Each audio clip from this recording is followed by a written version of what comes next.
Hi, my name is Kathy Timothy, and I was diagnosed with seronegative myasthenia gravis in 2018. This is my family that I live with. This is Logan, my grandson, who's 6, and my daughter Jolene, and I won't tell you her age. Um, Logan, what does Grammy have? Myasthenia gravis. Oh, that's a big word. You know how to say it really well. What happens when Grammy gets sick with myasthenia gravis? He goes to a strong bed. Right, the strong bed is hospital. How does that make you feel? Sad Why? because I miss Grammy. Oh, what should we do? Get rid of myasthenia gravis. I love Logan's idea. Get rid of myasthenia gravis. But why don't you go play? Mommy and I are going to talk. So this is, as I said, Jolene. She is my daughter. She is a nurse. She is my best friend. She is a fierce advocate for her mother, and she is my power of attorney. So we wanted to talk a little bit about what the experience has been like for not only me, but as my caregiver.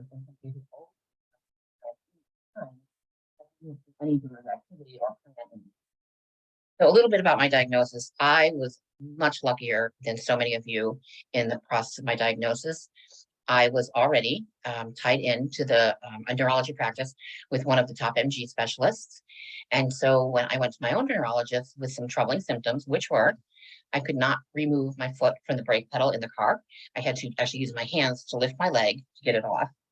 And the next morning, I went to blow dry my hair and I could not hold the blow dryer to do it. I used to not go to work with crazy, sassy, curly hair. I just looked very professional. And going back, like I could go back 8 years prior to that and identify symptoms of myasthenia gravis. For instance, we went boating and all of a sudden I couldn't get myself up the ladder to get back in the water. We go to Disney and I would always offer to go find a seat for us for the lighted parade, way before time because I was getting tired. I blamed it on weight. I blamed it on age. I tried to write it off. But after those 2 instances, I knew something was wrong. So I went right to my neurologist. He saw me same day, and he was pretty impressed with the difference in my strength. And he said to me, "You have ALS or you have myasthenia gravis."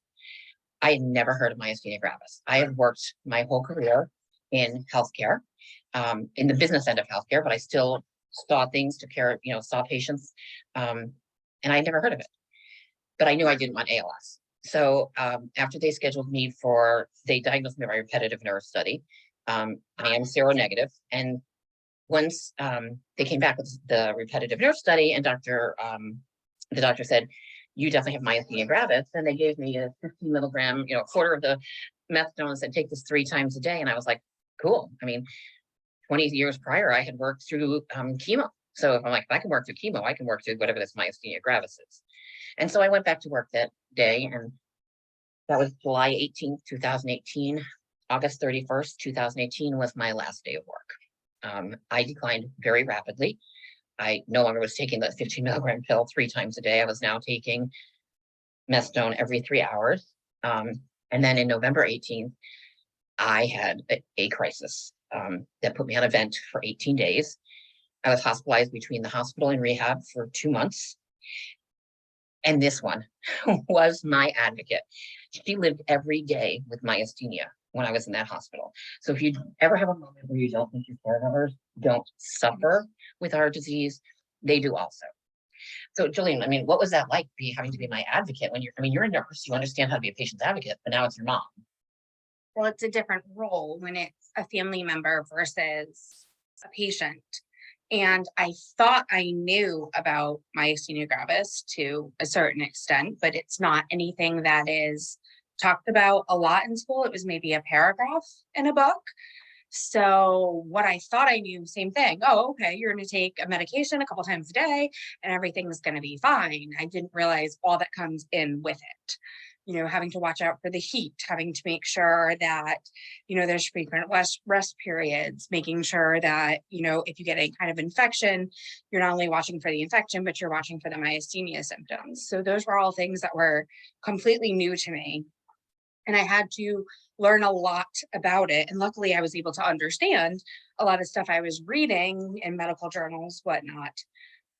But because it's not something that's taught a lot in the hospital, it was a constant battle of trying to educate the people working in the hospital, the nurses, the residents, doctors, RP, nursing students that were coming in, because it's got to be treated so differently than any other kind of respiratory illness. You know, a patient with myasthenia gravis on a vent is not treated the same way a patient on a vent for other reasons are treated. So it's having to be on top of everything, making sure the medications they're giving you are not going to interfere and make you worse. Making sure that they are giving you the correct dose of medications at the correct time, because, you know, they weren't necessarily always able to get you your Mestinon on time. So, And fighting with some doctors. yes. Recently fighting with some doctors, just plain out saying, I'm not going to sign the informed consent because what you're trying to do is not right.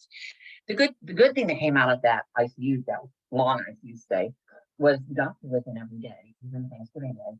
He sat with me and he spent the time educating her on the disease. She got a whole higher level of education than most caregivers give.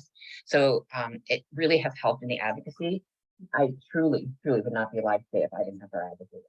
So, but she also has had to take a lot of responsibilities on. She cooks dinner every night. She works full time. She's got two and 3/4 kids. She works full time, and it's too much for me to cook in the evening. So she comes home and she cooks dinner. She gets up in the morning, she makes me a cup of coffee. I mean, I hope to get to the point one day when she doesn't have to help me at all.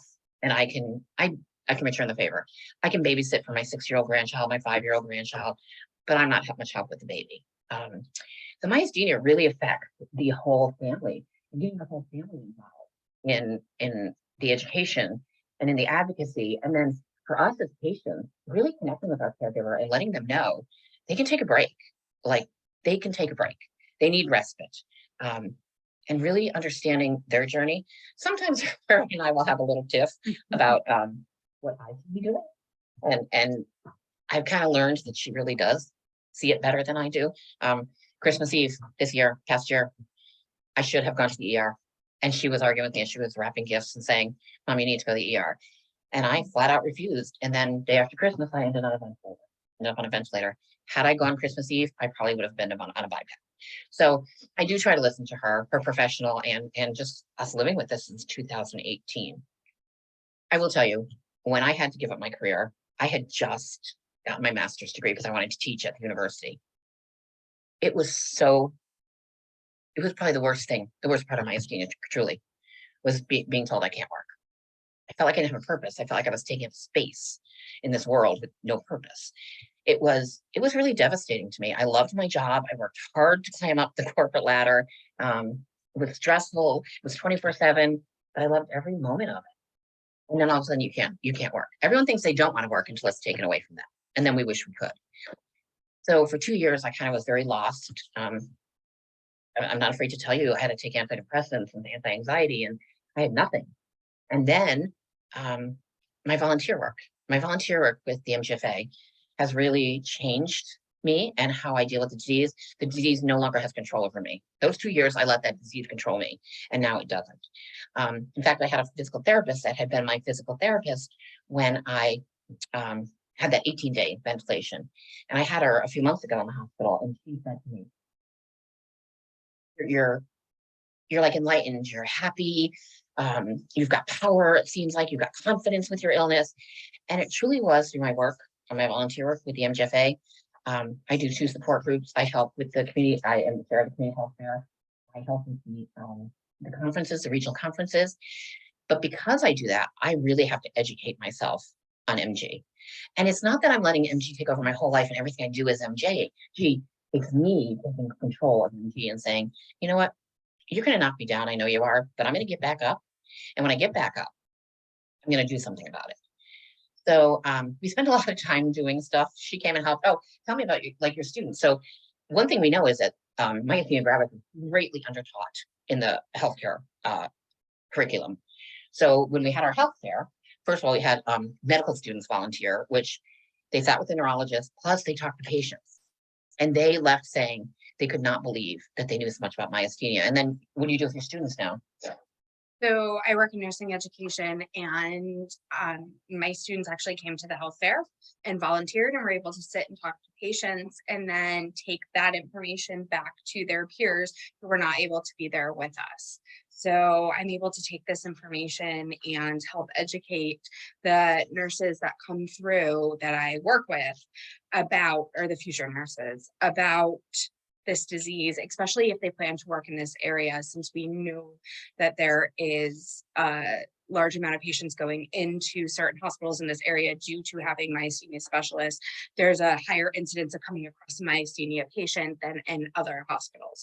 So making sure that they are aware that there are just certain things that need to be taken into consideration with these patients, as far as, is a medication safe to give them, or not pushing them too hard with like physical limitations, and understanding the rest periods.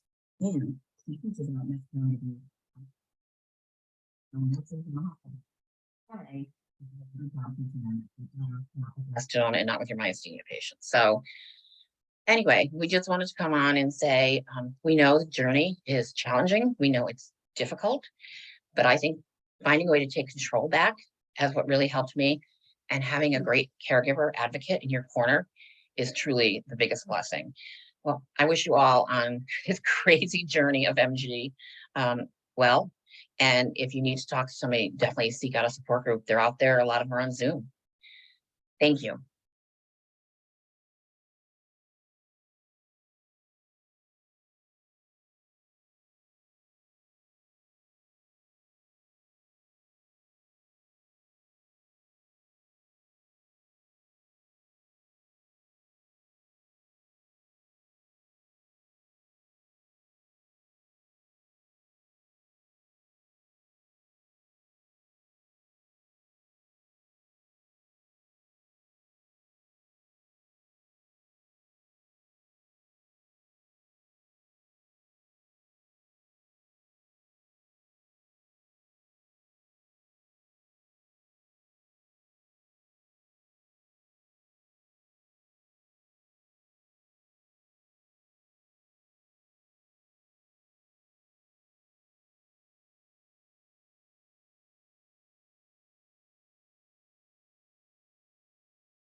Good morning, everybody.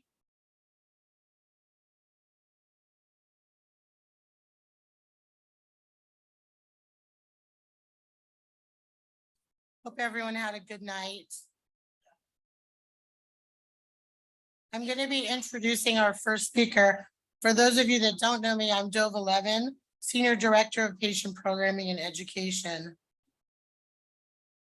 Dr. Rosenfeld is our first speaker. He's a professor and associate chairman in the Department of Neurology, and the director for the Center for Restorative Neurology at Loma Linda, and the director of neuromuscular ALS programs at Loma Linda University Health Systems.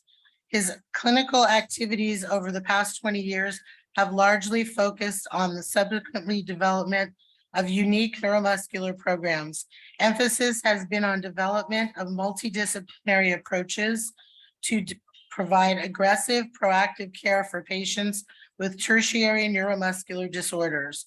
Motor neuron diseases have been the primary area of interest, integrating a dedicated team of subspecialists, including pulmonary, GI, occupational therapy, physical therapy, speech, nutrition, social work, neuromuscular nursing, and orthotics. Dr. Rosenfeld has created the Center for Restorative Neurology at Loma Linda University School of Medicine, which has involved the organization of a large multidisciplinary team for the full-time comprehensive care of patients with a variety of neurological disabilities. This aggressive template for comprehensive care is novel to the institution and was developed as a model for other disciplines. Dr. Rosenfeld is in the MGFA network as a partner in MG Care. He also participates in numerous MG advisory boards and clinical trials. Dr. Rosenfeld has presented this topic to us previously, and due to the fantastic feedback we received, he's agreed to present to us again. Please welcome Dr. Rosenfeld.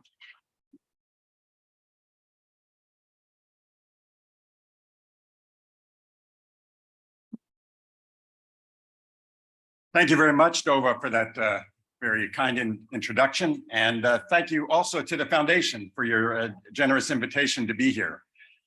This topic for me is a little bit of a departure. I'm very comfortable speaking to patients and to doctors and residents and medical students about MG. I do that regularly, but not usually on this topic. I'm sorry. Oh, I thought you said you couldn't. But not usually on this topic. This is more typically we talk about the disease, the presentation, the mechanisms, management, and so on. But this is a topic that is less discussed. And my hope is throughout just the next 40 minutes or so, we'll all sort of agree that it's something we should talk about more. Because this topic actually is more powerful than some of the medicines that we use. I'm getting a little feedback here. This topic is more powerful than some of the medications that we use. This topic is what you bring as patients to the disease itself, how much you yourself have an impact on how you do, separate and apart from who your neurologist is, separate and apart from what medications you're using. So we call this the power of hope, and I'm going to really take you through what are 4 different aspects of this. First of all, I'm going to talk about what I call the paradox of myasthenia. That's my term, the paradox. You may not know this as patients, but myasthenia gravis is probably, if not the best understood neuromuscular condition that we treat. Now, you may not feel that way if you're dealing with other symptoms, but we know why this occurs. We know how this occurs. We know how to care for it. I wish that I had that same level of understanding for the other diseases that I have to treat on a regular basis. But myasthenia gravis stands alone in the sense that we know so much. But if we know so much, how do we understand so little? That's the paradox.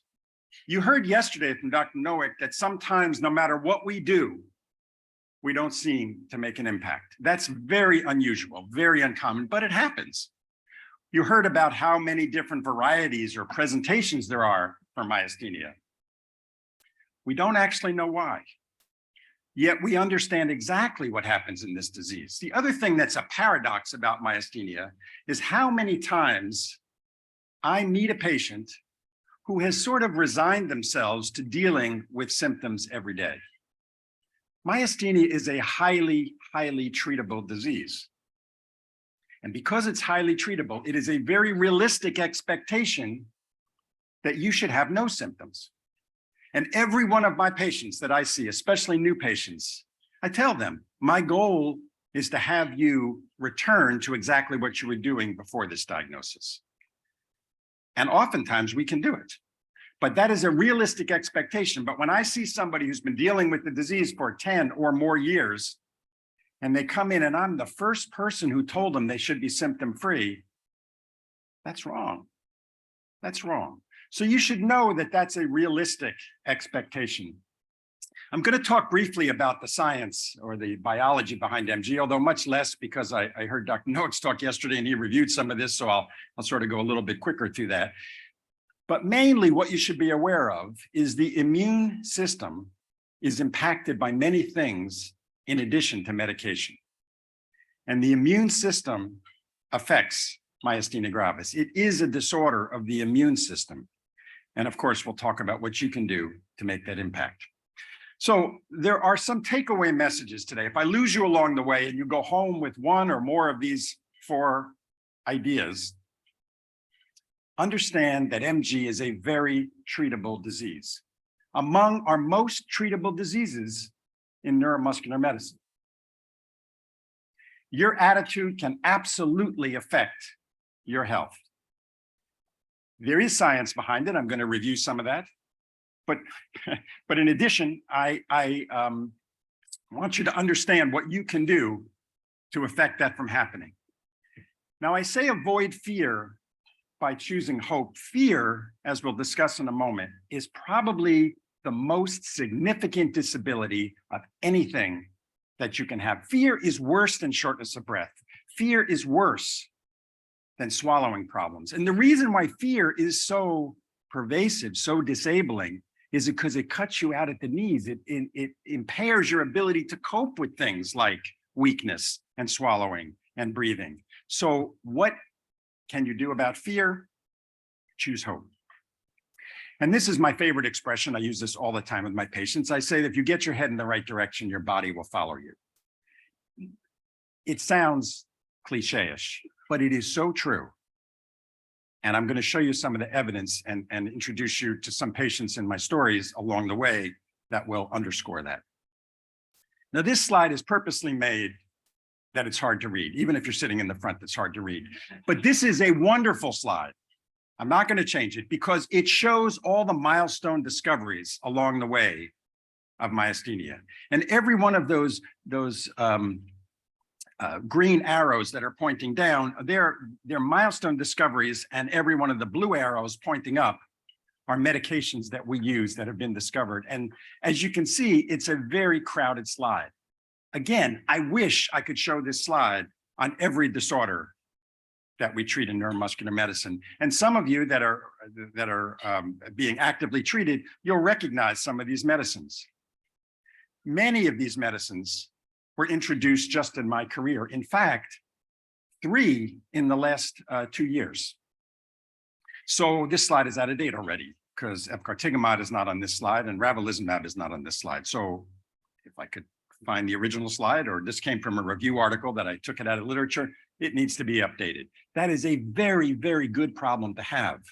There are lots of bullets in the gun, so to speak, to fire at this disease. And more than that, there are more medicines, there are multiple mechanisms. These medications do not reflect the same underlying mechanism towards treatment. And that is a wonderful situation to have, to be able to pick and choose which mechanism at which time for which patient. And they're not all the same. Now, this is a cartoon that I'm going to show you. This is going to be a little bit about the disease. So myasthenia gravis affects muscle receptors that lie on the muscle membrane. A chemical is released from the nerve. It binds those receptors and it causes the muscle to contract. Because of the autoimmune response in myasthenia, and then there's an enzyme that inactivates that chemical to allow the muscle to be ready for the next contraction. In myasthenia, there are fewer receptors on that muscle membrane. So the same amount of chemical is released from the nerve. The nerve is healthy. The same amount of chemical is released, but it's got much less of a chance of finding one of those receptors because they're reduced before the enzyme breaks down the acetylcholine. So it's important to understand that in some ways, myasthenia is not a neurological disease. It's a disease of the immune system. The muscle was healthy, doing what it was supposed to. The nerve remains healthy, doing what it's supposed to. The communication between the nerve and the muscle is affected only because the immune system is creating an antibody that it should not. It is, as Dr. Noack said yesterday, a mistake. Your immune system makes a mistake. Now, I find that really interesting. And maybe if there's time in the discussion, we'll talk about why does your immune system make a mistake? Like, how did we evolve for something in your body to make a mistake? It's a good conversation, but it's tangential to what I'm talking about today. So maybe we'll come back to that later. Now, this is another cartoon which shows essentially the same thing. On the top, you see the normal relationship between a nerve and a muscle. And those little creases or invaginations of the muscle membrane is where those receptors sit. In myasthenia, there are fewer receptors on the muscle.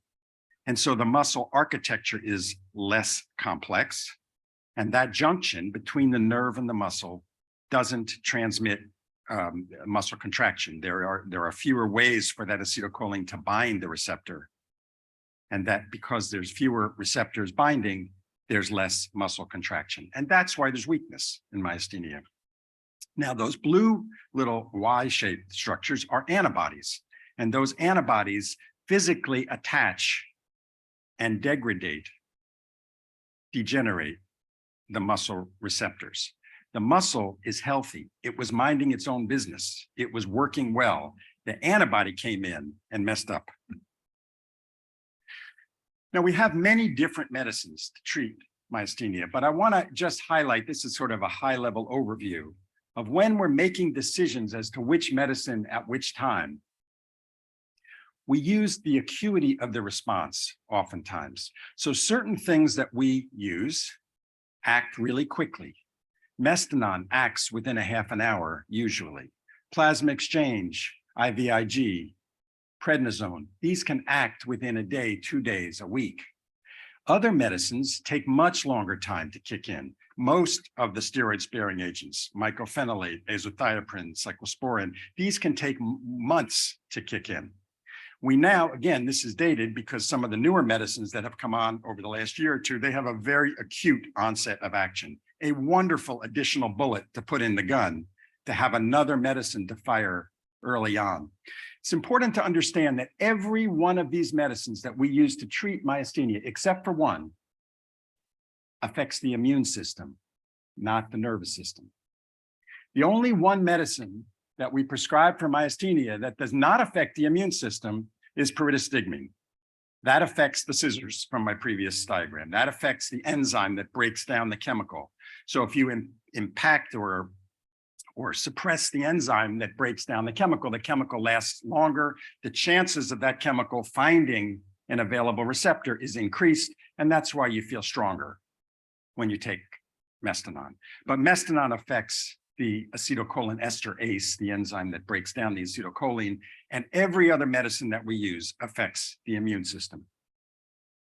So there are many things that impact how you do with myasthenia.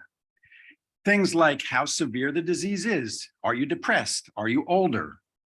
Is your body mass larger? These are all determinants of quality of life. And there are many studies, some of which I'll show you, that impact which of these are most significant indicators of how you would do with the myasthenia. And if this was a more intimate group and I was having a didactic, I would ask you, what do you think? Well, when I have done that, most people, patients especially, say absolutely disease severity. If my disease is doing better, I'm doing better. It turned out not to be true. Disease severity is not the biggest outcome of how you do in disorder of myasthenia gravis. So let me tell you, I'm going to take a little digression here to tell you something that you know better than I do. Let's review for a moment what you all already know about your myasthenia. You know that myasthenia can most definitely affect your lifestyle. That is not a question. And it can cause an ongoing disability over time. You know that it occurred spontaneously. You didn't do anything wrong to get myasthenia. You didn't make a bad life choice. Other diseases, that's the case, not in myasthenia. You were, in fact, living the life. And this happened. And you don't know why. It is a lifelong condition. That's accurate. It's not always symptomatic, but you always have it. You always have to worry that it's on the back burner. And perhaps most significant for many of you is that it's unpredictable. And that can be a real disability. The unpredictability of myasthenia can be devastating. You save for a wonderful vacation, for example, a family vacation, everything is all set, you're all ready to go, but you get a flare-up of your myasthenia and you didn't see it coming. That's big. That's a very significant disability. Now, if you add these things up, that is, you're experiencing all of these realities, and you add them all up, what's the consequence? Well, most often in my experience from dealing with many, many patients with myasthenia, you're afraid. Understandably afraid of what comes next, afraid of how tomorrow will be because today wasn't so good. Or today is good, but you know that yesterday wasn't so good, so you're worried about tomorrow. That fear is hugely disabling. And as I introduced in my second slide, what is the remedy for fear? Oh, that's wonderful. I wasn't expecting a response. Excellent. Great. The remedy for fear is hope. And honestly, if somebody has a better remedy for fear, please tell me, because I have never found anything that is more therapeutic, that is more impactful than hope. Just last week, actually, while I was at a conference last week of the National Directors Meeting for Muscular Dystrophy Association, held the clinic directors meeting. And there were many presentations, and it was interesting because they introduced the new patient ambassador for MDA. She did not have myasthenia, but her mother got up, and I'll just cut to the chase. Her mother talked about how devastated she was after her child was born with this significant childhood neuromuscular disease, and how she felt hopeless, and how hopeless and scarring that experience was. And it actually came from the nurses in the hospital and the maternity ward in the hospital. And when she was presenting, so obviously the MDA chose her, but when she found the MDA, she found hope, and that was the point of her presentation. But she talked about how very significant hope was at a time in her life when she felt very hopeless, and how much better she and her child did because of that sense of hope. So what is hope? It sounds like a hand-waving, not very scientific concept. Many definitions of hope.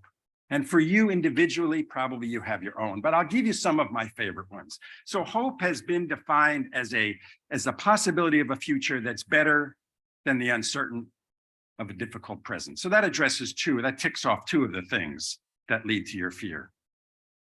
Hope can be a very effective strategy to help people cope with difficulties and achieve their goals with life-threatening disease. Now, there's two concepts here, and the literature mixes them up, but the concept of hope and the concept of coping are very intertwined.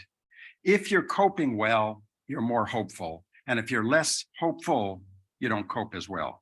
But coping is what psychologists talk about. Coping is what they work on in therapeutic sessions to try to get patients to do and to accommodate for. So there are different strategies of getting you to cope better, to hope better. And doing nothing is not an option. That's not exactly a definition of hope, but that's a consequence if you do feel hopeful. That is, doing nothing, resigning yourself. I know I got this disease and I'm just going to deal with it. That's not doing nothing. So hope, again, more definitions from the literature, is a psychological resource to deal with a stressful situation. And interestingly, many papers, some of which I'm going to summarize for you in a moment, many papers showed that a sense of hopefulness impacted quality of life much better than an improved disease state. I'm going to say that again. A sense of hopefulness was more impactful to the quality of life than the severity of the disease. Now, there are different ways of coping. There are different strategies. And if you take care of a lot of myasthenic patients, as I do, you quickly figure out which is the strategy. And there's one or two others besides these. But an emotion-focused coping is somebody who says, tomorrow is going to be better. I don't know how, but tomorrow, I mean, today was bad. This week was bad. I really felt crummy, but I know I'm capable of feeling better. And tomorrow I'm going to feel better. So kind of blind faith. It's going to get better. Nothing wrong with that. It's not very detailed, not a little short on the specifics, but they have a sense that tomorrow will be better for today because last week was better than the current week. That's very different than a problem-focused coping person. A problem-focused coping person is to say, last week, I was at my daughter's house and I couldn't get off the couch. My legs are weak. Fix that. Tell me, fix that. I need you to address the fact that I can't get up out of the seat, or I'm choking when I go to the restaurant, or my eyes are seeing double, or my eye is drooping. And they're very razor sharp focus. And they're almost a little bit, when they come into my office, just a tad antagonistic. Like, what are you going to do about that? Come on, fix that. I love it, actually, because it tells me where their head is. It tells me they're engaged, okay? And I am going to focus on that symptom. I'll fix a few things along the way, but I'm going to focus on that symptom because that's what's important. Because the next time I see him, it could very well be a different symptom. And we're going to talk about how I focus on these symptoms in a short time. But these are two different strategies. And honestly, it doesn't make a difference what type of strategy you adopt for coping, because they bring you to the same end. They bring you to a better mindset than where you are in the absence of these strategies. There are many, many articles that have been published about hope and outcome, about hope and neurologic disease. Several of them are in myasthenia, not all of them. And I don't have time today to review multiple ones of these, but I'm going to highlight 2 or 3 of these because they're so interesting and relevant to what we're speaking about. This is a paper that is actually a review article, and they took probably 25 different studies that looked at biological markers of the immune system, how the T cells respond, how inflammation responds. And this is not about myasthenia, this paper, they did what's called mindfulness meditation. Mindfulness meditation, if you're not familiar, it's a meditation technique where you kind of focus on the here and now. I'm not doing it justice. Forgive me if you're into mindfulness meditation, but it's a variation of a meditation technique. And what they found is the immune system changed in very important and relevant ways in patients that they were patients that engaged in mindfulness meditation. Sometimes the papers looked at inflammatory markers and found that the inflammation, the markers of inflammation, decreased. Sometimes they looked at the T cells that suppress or drive autoimmunity, and they were impacted by mindfulness. And they looked at there were 5 different indices. And it's an interesting paper. In fact, I was thinking perhaps if it's possible, I'll post some of these references on the MGFA website. If you want to see any of these articles, I'll be happy to share them. But this is another table you're not supposed to be able to read. Don't worry about this. But this is a table that summarized all the papers that they looked at in the various conditions. They weren't all patients. Some of them were patients with other infectious diseases. Some of them were patients that had, in fact, I think I highlight, that blew up a little part of the table there. You could see they were looking at HIV patients. They were looking at elderly patients. They were looking at ulcerative colitis patients, all different types of inflammatory and some autoimmune and some infectious diseases, to see what effect the mind had on the body, what effect, in this case, mindfulness meditation had. From the time they looked from 1960 something, when mindfulness meditation became a thing, until more recently. And as I say, they found about 20 or 25 publications that are summarized here. Fascinating, actually. And what's fascinating to me is the markers, several of the markers that they found affected were the very same markers we're trying to affect with the medications that we use. And this was through something that was a non-pharmacologic way. Another paper that was dealing with myasthenic patients showed, studied sense of well-being, and they used 3 different indicators of myasthenic patients' sense of well-being, this hope index, a coping scale, and a quality of life measure. And they found that there's very significant relationship between hope and coping that we've talked about before, between hope and quality of life. That's not necessarily a surprise in light of what we talked about, and quality of life and coping. But again, very importantly, the hopeful attitude was significantly more important than anything else. So even when patients did worse on their quality of life, if everything else was in order, they felt better. That's weird. That tells you quality of life is not the whole story. But sometimes they didn't do better, but they felt better. And because they felt better, ultimately, they did better. So once again, disease severity, the symptom, was not as important as where their head was. Now, this is another paper, interesting paper, and I think this came out of Korea. So there may be some cultural differences with regard to what these authors found, but they found that the quality of life in the patients they looked at had much more to do with who their caregiver was and the stability of their caregiver, whether they had or had to change their job employment situation, and whether they were depressed. More impactful than whether they had trouble breathing. More impactful than whether they had trouble swallowing. Where their head was affected how they felt more than where their body was. And this additional paper, this came out of, I think, Yale and Brown University. And again, it showed same thing. The physical limitation was not the most significant factor in the quality of life. It was the affect, the hopeful sense of possibility that drove these patients.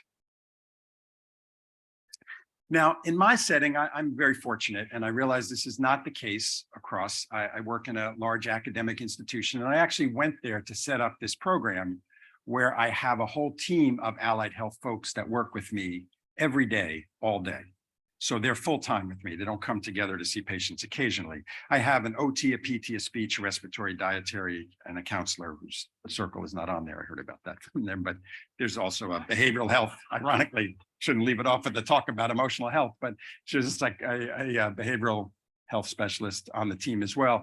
And every one of my patients sees every one of those specialists every time they come in for a multidisciplinary clinic, even if they're not necessarily having a problem in the area that that person focuses on. Now, why? Well, this is my theory. Why? Because if you don't have trouble swallowing and you speak to a swallowing specialist, you say to yourself, that person didn't give me anything. But what actually subconsciously is registering is, I'm glad she's there. Because if anything happens down the road, whatever curveball this crazy disorder is going to throw at me, there's somebody who's going to be able to address that. And I want you to know that somebody before you need that somebody. And I want that therapist, who is the same therapist every time these patients come back, I want them to know the patient when they were in a good state so that they'd be more sensitive to picking up the subtle changes. So this is an intensely multidisciplinary setting. It works well when it's less intense. And I realize logistics, there's probably 100 variations of this pattern in various clinical settings that you're involved in, but this is the one that I'm fortunate enough to be involved in. And this is sort of a menu of different emotional health strategies, if you will. This one came from Dr. Harris, who is the person in our group who's the behavioral health specialist, and she offers many of these services, and it really is different strategies for different people. And my point really is, it doesn't make a difference if you find the one that works for you. For some people, it's being able to exercise. For other people, it's art or creativity or music, something to cure the mind before you get to the body. There are formal different approaches to behavioral therapy. I think it's, yes, cognitive therapy, psychodynamic therapy, psychotherapy.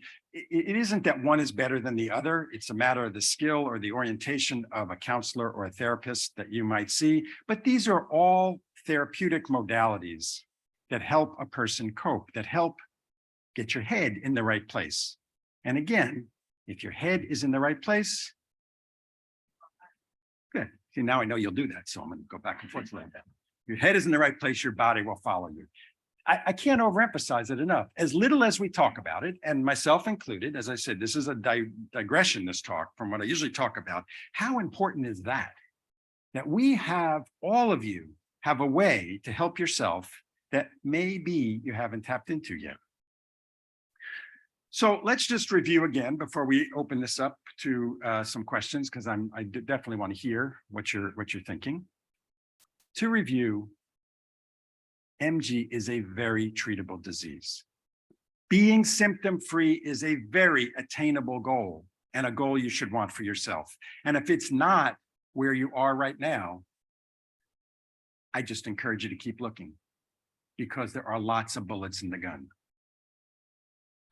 Your attitude and your emotions can most definitely affect your health.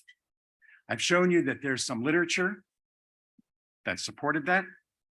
And I'll share with you actually a story that I can share with you that it's funny how when I'm providing a talk, sometimes experience of my day is very relevant to the talk I'm thinking about presenting. So last week I was thinking about what I was going to talk to you about today and what I wanted to add. And I happened to see a myasthenic patient in my clinic. And I met her when she was probably in her early mid-20s, very high energy, worked out all the time, very fashion conscious, stylish, active young person with myasthenia. And I met her at the time that she was having a crisis, devastating, and I defined her diagnosis. And I treated her over time, and we did well. There were many periods of time that she was symptom-free, but punctuating those symptom-free times were symptomatic times. And I was trying to stretch them out, and we were kind of doing well, but it was a challenge. And sometime, maybe 6 months ago, she was okay. She had some symptoms, certainly better than she had been. She said to me, would you mind giving me FMLA leave so that I can take some time off from work? Well, she didn't seem that symptomatic to me. So I said to her, why do you want to do that now? And she said, I just need some time to rest. I think work is stressful, and I think the stress at work is affecting my myasthenia. Well, she's talking to the right person, of course, because I think the stress could certainly affect her myasthenia. So I said, okay. And I gave her kind of a carte blanche, more or less, to use her FMLA to come off. And I saw her this week after it had been several months.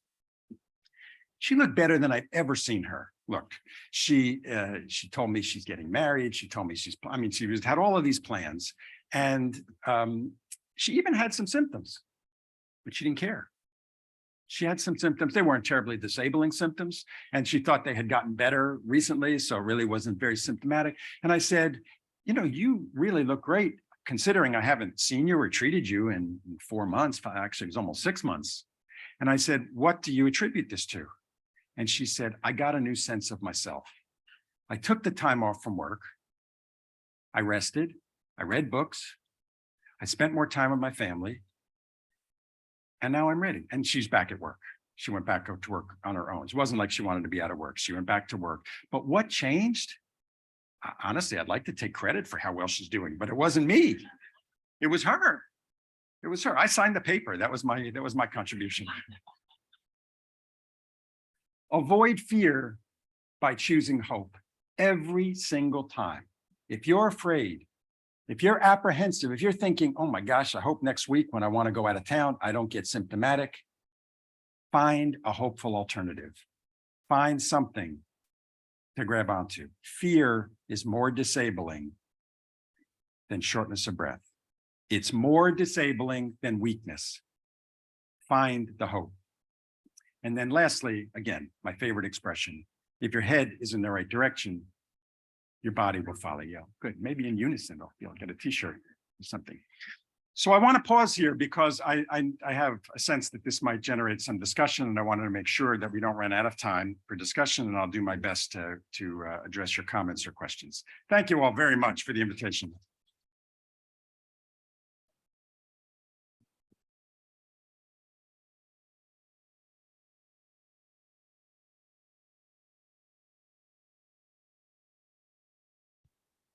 Any questions or comments?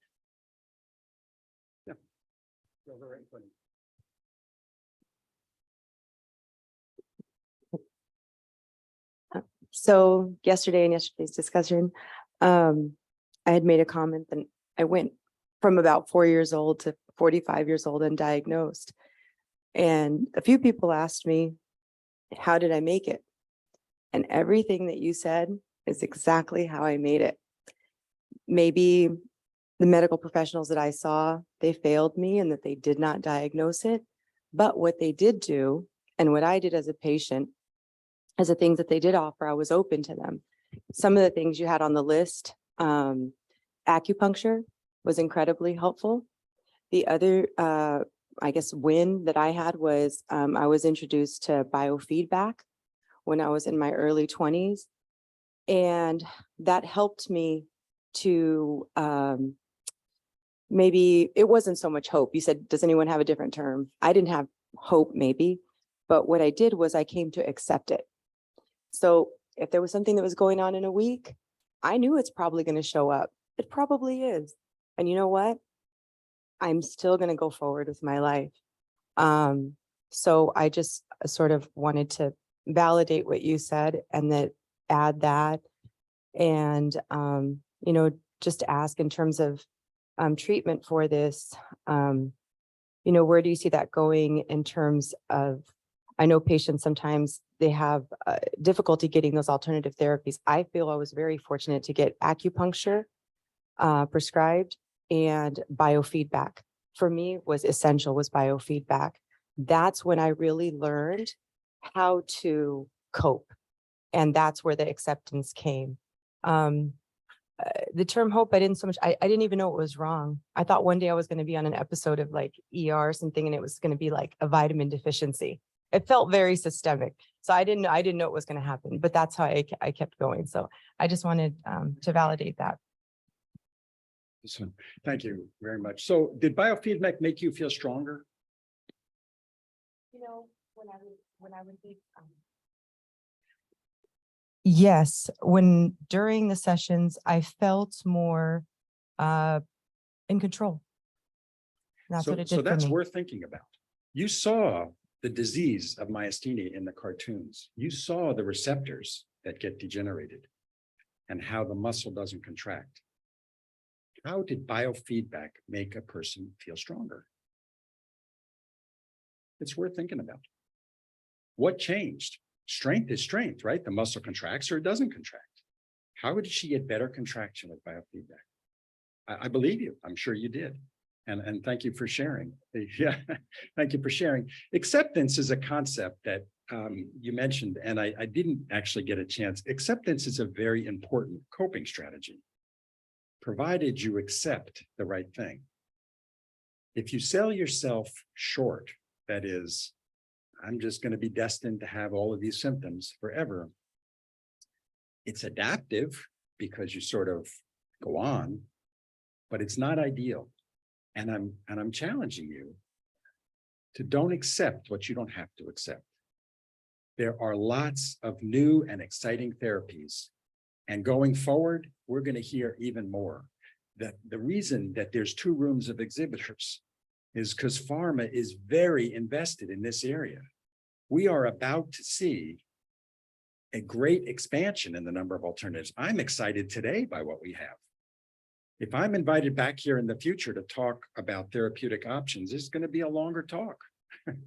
There are more therapeutic options with new mechanisms. And some of the personalized approaches to myasthenia, the programmed T-cell responses, for example, they're very exciting. Not quite ready for prime time, but very exciting. And we've already introduced 2 new mechanisms in the last 3 years. We haven't introduced 2 new mechanisms in many diseases in 20 years. So this is a really exciting area. Perhaps you don't feel excited if you're dealing with symptoms, but you should feel hopeful. You should feel optimistic, and you should not settle for a baseline that you don't have to. Other comments? Yeah, there's a question back on that side.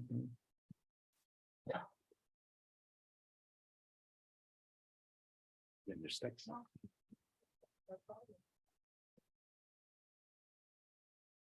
oftentimes depression and chronic illness go hand in hand. And for folks who maybe don't have depression or don't understand what that feels like, they say, oh, just don't worry about it. Don't be depressed. Don't be sad. You know, you have a good life. So what would you say to patients who might struggle with guilt because maybe they struggle to have hope due to underlying psychological conditions? Yeah, thank you for that question. And I did not get into depression, but depression can affect the way that you see everything that I said. And so most definitely, that's a realistic concern. And if a person is depressed, even if it is what we call a reactive depression, which is different than an endogenous depression. Endogenous depression is a depressed person, but it isn't really clear why. It kind of comes out of nowhere. A reactive depression is you can say, I'm depressed because I have this disease, because I have to accommodate my life. That's a reactive depression. Both of them are treatable. And sometimes, often actually, when I recognize that in the clinic, we'll use a medication in addition to the several of the therapeutic approaches that I mentioned. So thanks for the question. And it most definitely is a realistic concern if you're feeling that your outlook on addressing any of these options is jaded by your depression, that does need to get taken care of separately.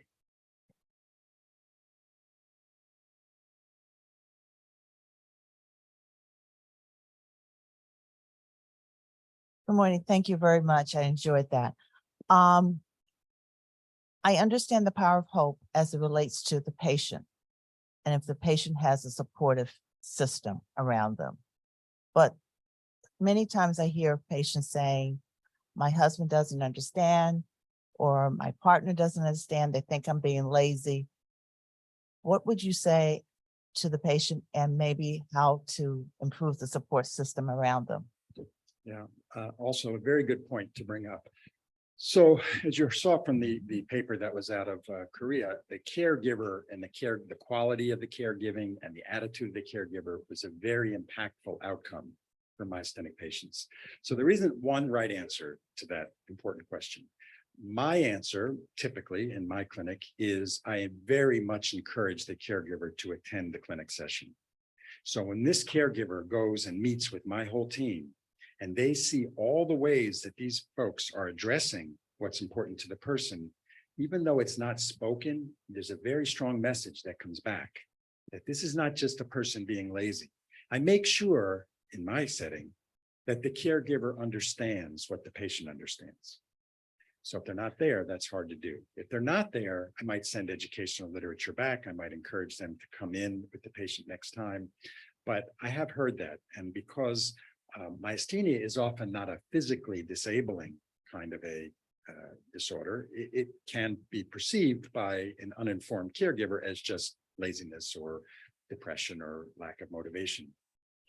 Education and experience with the team are really important. So it is a really significant point, and there isn't one solution for that other than awareness.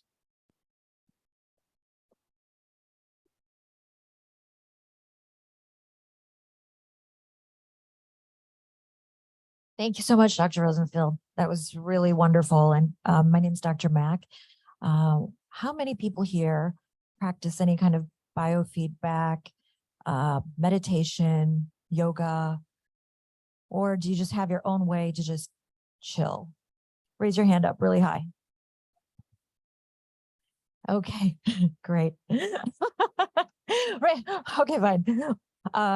How else can we do it? I don't know. Have somebody else raise their hand up for you. How about that? Well, one of the things I wanted to say is to Dr. Rosenthal's point, when I was in medical school, there was a group of students who had disabilities who were medical students, and everybody was really struggling to figure out how to cope with the struggles of med school as well as be patients. And so I led the disability group in my medical school, and what we put together was a mindful meditation program. And so the one thing I'd like to share is there's no, you might go online and see this is how you do meditation, or this is how you do this or that. It's really not about structure. You get to do it however you want to do it. You can be laying down. You can be listening to music. You can just be thinking about the sky, listen to rainfall, whatever it is that puts you in that place where you're connected with yourself.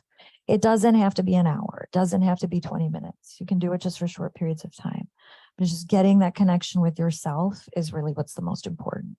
And so I hope that helps. I've been practicing meditation since I was in medical school. And I hope that helps a little bit. Thank you. Thank you.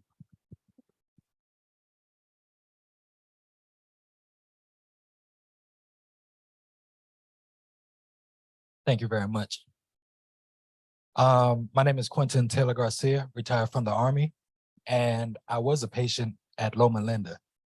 So one of the major things that I know about Loma Linda is that I went to several neurologists before, and I showed them all my medical records, my awards, everything.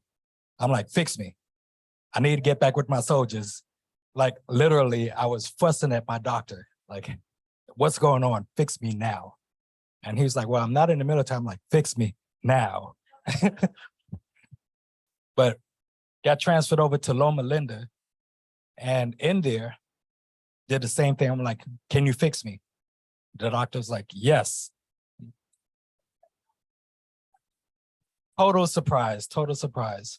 But that's where I found my hope, literally. When you was talking about hope, that's where I found my hope, at Loma Linda. So if you look at my medical records, you'll see Loma Linda everywhere. Like, I went through so many different places they sent me to.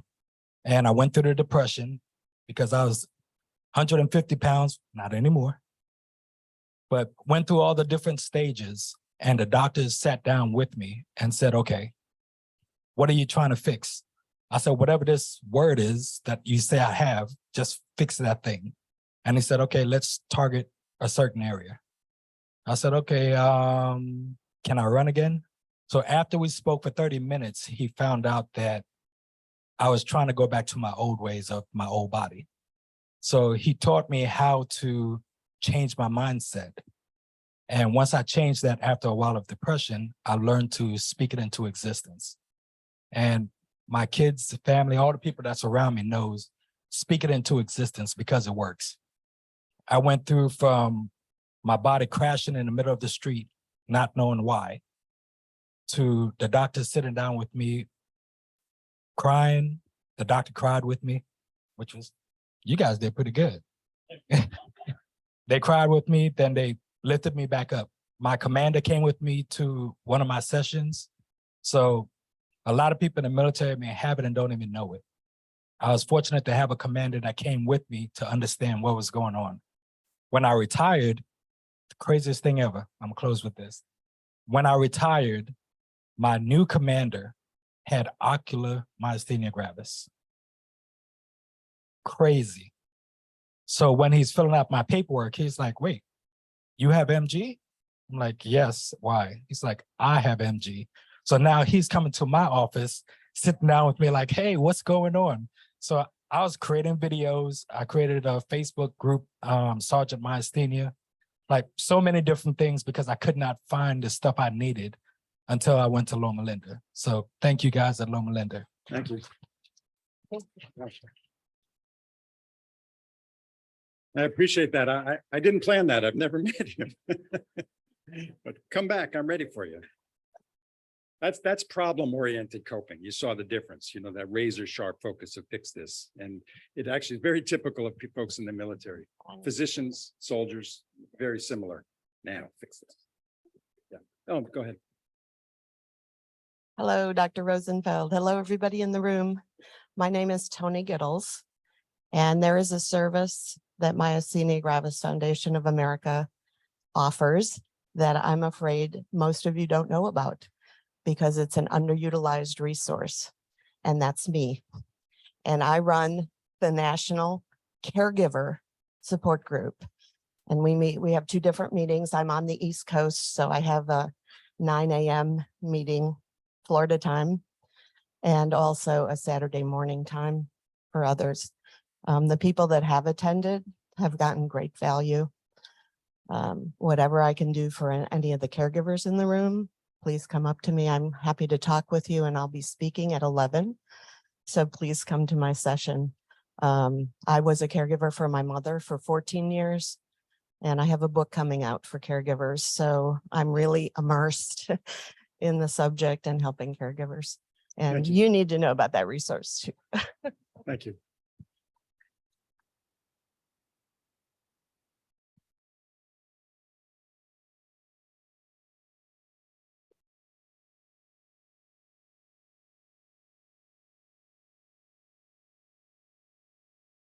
I'm Brian McCullough, and I've had MG since about 2010. I got diagnosed in 2011.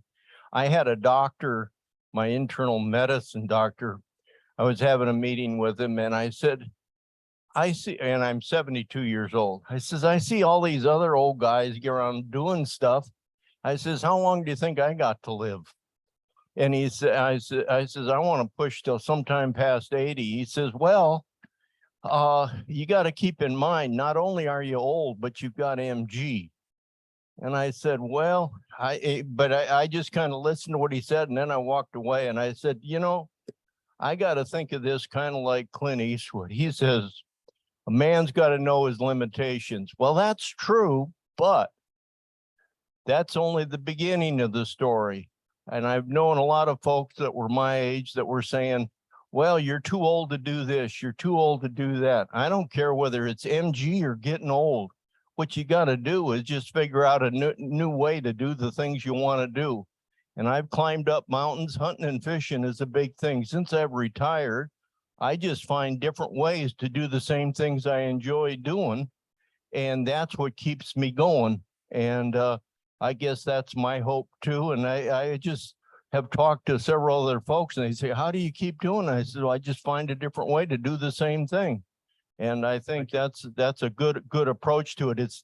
You got to be careful not to get unrealistic about your situation. You've got to admit what your situation is, but then the hope is looking for alternative ways, different ways. That's what our brain's good for. Even though with MG, sometimes it gets a little cloudy, you still got to be going after those new ways of doing what you really enjoy and really cherish. Thanks a lot. Yeah, thank you very much.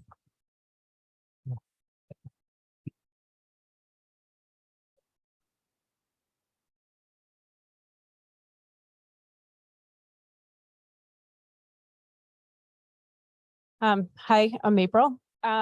So I do not live with MG, but I live with fear as a rare mom and a caregiver. And to Glenda's point, always have hope. We live in my house with the motto, hope never fails. That's how we are, but the fear is real and it takes over no matter how much you want to be hopeful. And to Glenda's point, sometimes those closest to you may never understand. And it's really important that you find your people. It might not be in your home. It might not be who you're married to or your mother or your sister, but find your people in your tribe that understand. I sat in the airport parking lot and cried for 20 minutes because I didn't want to come here because I was so afraid that something was going to happen to my son and I wouldn't be there. And there's emergency plans and rescue plans. And what happened was I got probably 25 texts of moms. We got you. We know his dosage. We know what hospital he needs to be at. We will make sure he's protected. And they're just my people. And so if those closest to you don't understand, just find your people. And there's a room here full of people that you can connect with and create your own community of support. So Thank you. Yeah. No, I'm glad you did get out of the car and came. And I'll also share with you that having a child with MG, there's a few extra things that we factor in because children often are, as part of growing up, finding a sense of themselves and identity. And you very much don't want the disease to define the child. So it's not, I'm so-and-so with MG. It's the way they were born. It's part of them. And so they have to be as normalized as possible. And I totally appreciate the challenges that is, because you certainly don't want them to have a disabled affect at a young age, because it just magnifies as they get older. So I appreciate your challenges and I'm glad you came. You want to take one more question? We have 4 minutes, sure. Probably 2 yet. Good morning. Do I need to stand up? Good morning, I'm Betty, from Maryland. I usually don't speak in these conferences, even though I go to all of them, but I was compelled to at least say something this morning on, to be thankful to MGFA. I was diagnosed with myasthenia 2011, very active. I'm a classroom high school teacher for over 30 years. And I was told I had 66 months to live when I was diagnosed. But hope, your presentation this morning is what's compelling me to actually speak. I have deep faith in God, and I knew that anything was possible and anything is negotiable. And so I decided to do research and found MGFA, and called, and somebody actually answered. And they told me that, no, it's not a disease that will kill you, but there are a lot of challenges ahead. All you have to do is find the right people. And so I found the right group of people, both family, doctors. However, I was then in crisis and had to be in a wheelchair for 3 years and had to learn everything all over again. Retired from teaching, but I am back in the classroom now for another 5 more years since then, because I wanted to keep sharing this hope that you're talking about. So thank you very much. Thank you.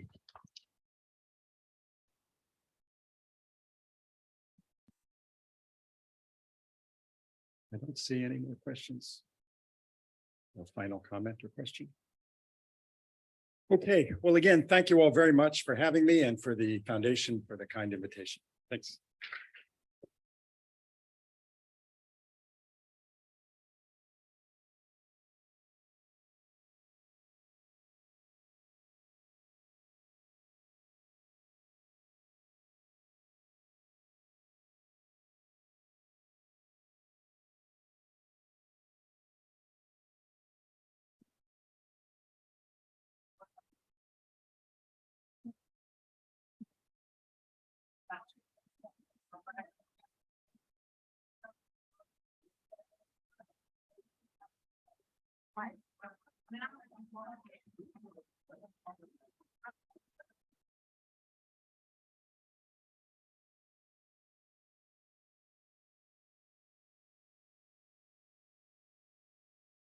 All right, everybody, we're going to get started with our next session.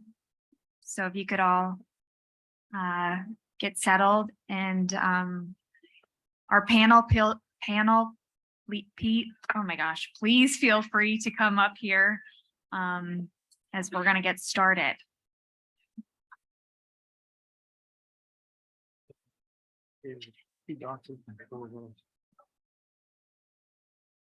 We need another chair. We'll get another chair. Yeah.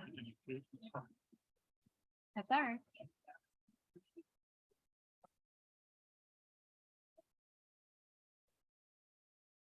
If everyone could take their seats soon, we're going to get started on our next session.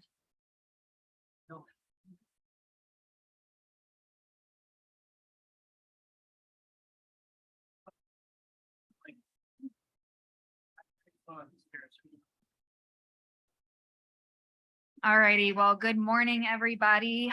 Thank you so much. Thank you, Dr. Rosenthal. That was such a beautiful session. Such a great way to kick off the morning.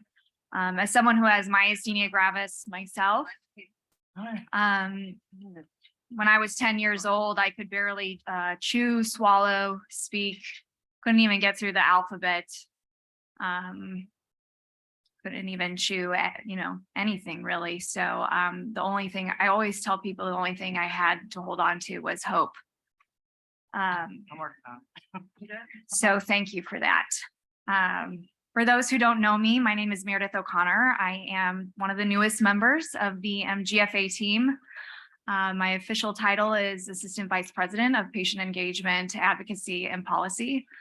I just wanted to say thank you all for being here today, and thank you for welcoming me with open arms. I've been advocating for this disease for over, 17 years now, and it's just such an honor and a privilege to serve in this capacity. So thank you. Our next session involves our Patient Leadership Advisory Council members, as well as some of our support group leader members, and 2 physicians from our MG Partners in Care program. For this session, our speakers today will focus on various scenarios that patients find themselves in with their care providers, and to demonstrate real-life interactions and how to effectively manage those situations.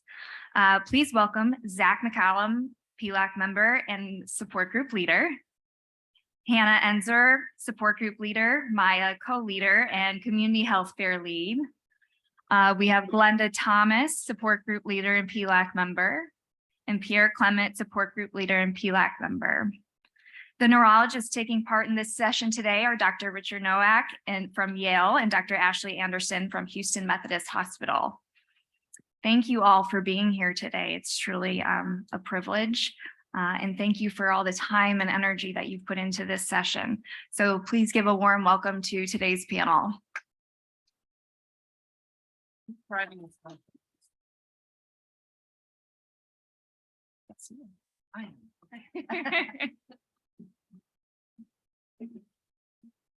Is this on? Yes. Hey, so I'm Zach McCallum, as Meredith said, and these are my wonderful co-presenters who are actually going to do the real work. I'm just the MC. So we got our first. Oh, we're already on our second slide. I have no idea what we're doing. All right. So what we're going to do is present you with 3 scenarios, or ish, right? Like there's the sort of 3 stages of the MG patient's life. There's the I'm brand new at this and I don't know what's happening. There's the I've been doing this for a little while, but I still don't know what's happening. And there's the I've been doing this for a long time, but I'm still kind of not sure what's happening. So and talk about the ways that we interact with our physicians and ways we can better improve the way we communicate with our physicians and our other medical care providers as patients. So do I get to see? Oh, well, we did skip a slide. All right. Well, so you, Dr. There we go. So we're going to start. Newly diagnosed patients, they've often never even heard of myasthenia gravis. They're filled with questions and concerns. And Pierre will tell us about what it was like for him as a newly diagnosed patient and things that he dealt with in interacting with his physician. Good morning. One of the things we wanted to come out and present today is it's a path, it's a journey. And we wanted to show the various progressions of that journey for all of us with MG. And I think a lot of you will go, yeah, I've been there and done that. I was diagnosed at age 60, 2015. My neurologist had one patient, that was me, that had MG. He prescribed Methadone, and it was just the regular Methadone, wasn't extended release. I had been working at UPS forever. I traveled a lot. I did seminars. I did training on transportation, importing, exporting. Very stressful job. I didn't know what MG was. So my first question basically was, what's MG? Now I had symptoms. I'd been in a hospital like a lot of us had crisis, was in emergency room. They thought I had a stroke. They thought I had vision problems, everything that goes with that. A nurse looked at me and said, I can't tell you this. My mom's got MG. I think you have MG. Ask him to do a blood test. I did. What do I know? Told me what to do. I did it. And turns out I had MG. My first neurologist prescribed Methadone and said, come and see me in 4 weeks. You're going to be doing good. I came back and I had to use a text-to-speech computer program for it to talk for me. And he looked at me and, I don't understand you. Well, it was the first time I realized I had to bring my wife, and my wife should be with me so she could talk for me. So questions I had, what is it? Well, we kind of all know that. Is there a cure, and am I going to die? So I'm going to ask the doctors, and I'm assuming this is not an uncommon question. How do you respond to that? How do we respond to that when patients come in? Am I going to die, and is there a cure?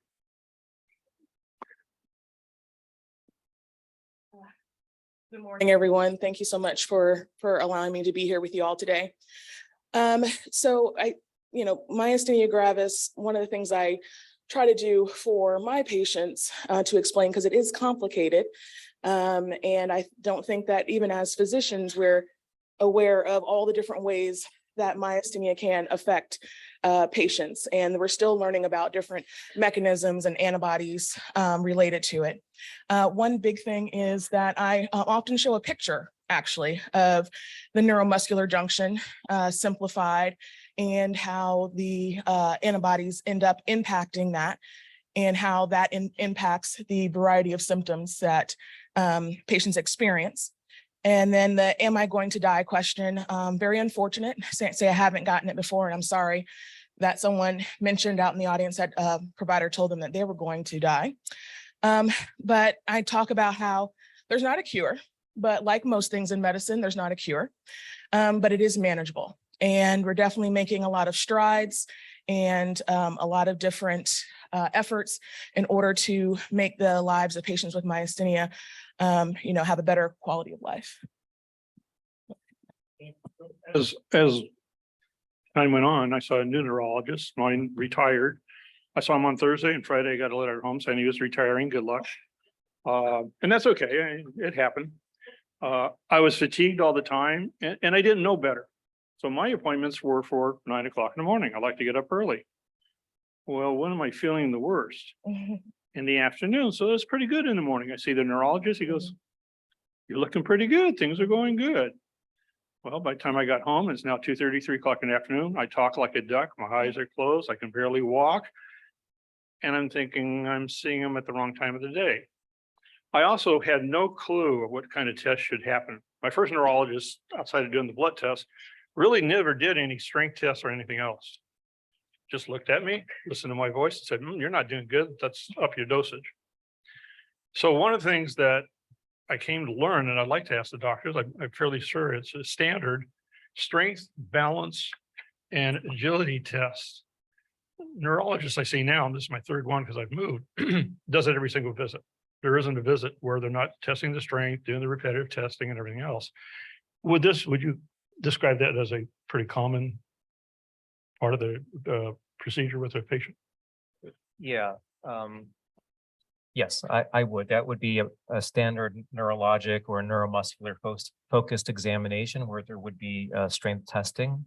Most certainly. I think, in hearing that first meeting with your neurologist story and some of the subsequent follow-up visits, I do think that it's critical to explain to your neurologists that you're having fluctuating symptoms, and not to minimize that, and to come with notes that describe how you're feeling, for instance, in the morning or at the end of the day. And, I echo what Dr. Anderson said, there not being a cure, but this is a treatable condition in the majority of individuals. And we have various treatments out there that need to be tailored based on how an individual is doing. And that can change from the beginning or time of diagnosis to sometime at a later point, months later, or even a year or 2 or 3 later. A lot of us had an impact on my life. I had to take a retirement. You can't very well talk when you're using a computer to speak for you and you're trying to do seminars and presentations. I also learned the hard way that my caregiver, my wife, had to be there. I heard one thing, she heard another. She saw one thing and I saw another as far as my condition. And it became apparent within the first year. That was a critical part of the process. I was afraid to ask about treatments. Didn't know what to ask, didn't know what was available. The wife didn't know either, but we kind of put our heads together. We came to the MGFA website and found support groups and started doing a lot of reading and a lot of digging. And my support group leader said, talk to your neurologist, speak to him, ask him what's out there. And we're like, can you do that? And I went in and said, so doctor, what treatments are available outside of this? Because this doesn't work. The methadone made me basically like a leaky faucet. I just felt bad all the time. And he didn't prescribe extended release. So we learned, and I just want to make sure this is the right process. The more we communicate with you, the more we ask questions without over extending the visit, as it were, but are focused. And the other thing I learned as well that was really critical, and it was from the support groups, if I come to you with a journal and I can show you that, hey, this is what's happening at this time of day, this is what's happening, this, whatever the stress, whatever it may be. And I say, so what treatments do you suggest? Is that helpful and is that the proper step? I view the doctor-patient relationship as a relationship, and there should be an open dialogue. And I'm most certainly encouraging of that, because I think that at the end of the day results in improved patient care and improved outcomes. And so making sure that that communication is open and a sharing of information, and some do it slightly differently. And not to pick on any particular profession, but I have engineers that will come up with their own scales and spreadsheets and bring those in. They're not an MGADL outcome measure. They're not any of the validated measures, but they're interesting scales and they can be useful. And so, but that all said, I think it is important to make that communication and keep that communication clear.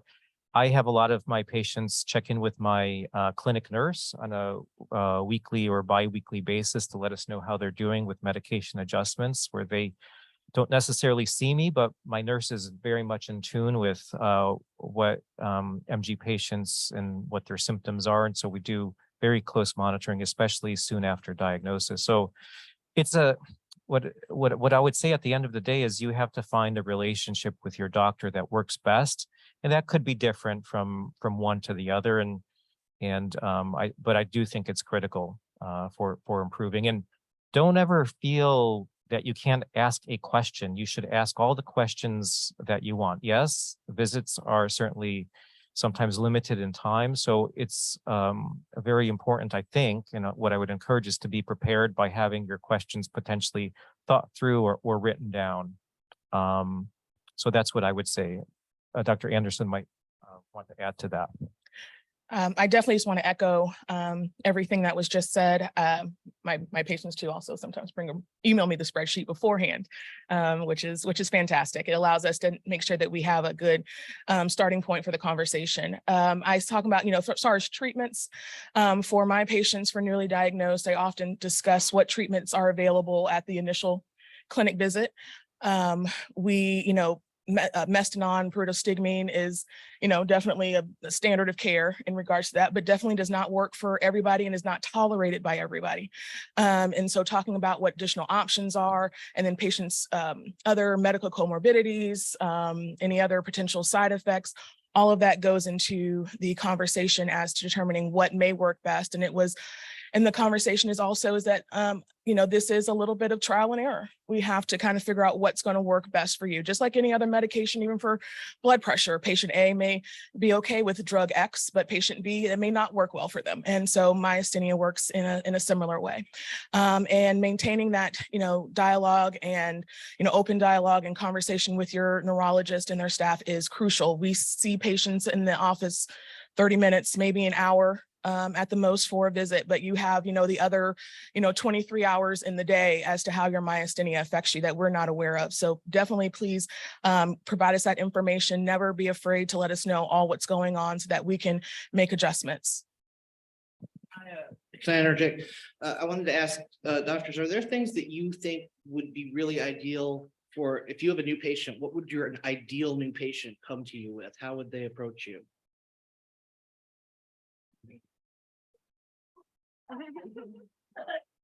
Right. That's a good question.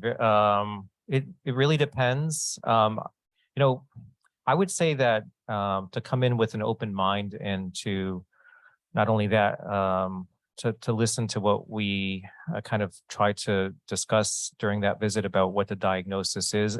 Many a time, you don't come with a diagnosis of myasthenia gravis on your forehead. So a lot of our new patients sometimes come in for a question of a diagnosis of MG. And we see, at least in my practice, a lot of patients that are coming in with weakness or fatigue, then they actually have an alternative reason and they don't have myasthenia. So it's easy for, I think, the physician when he or she knows that it is indeed a diagnosis that's definitive of myasthenia gravis.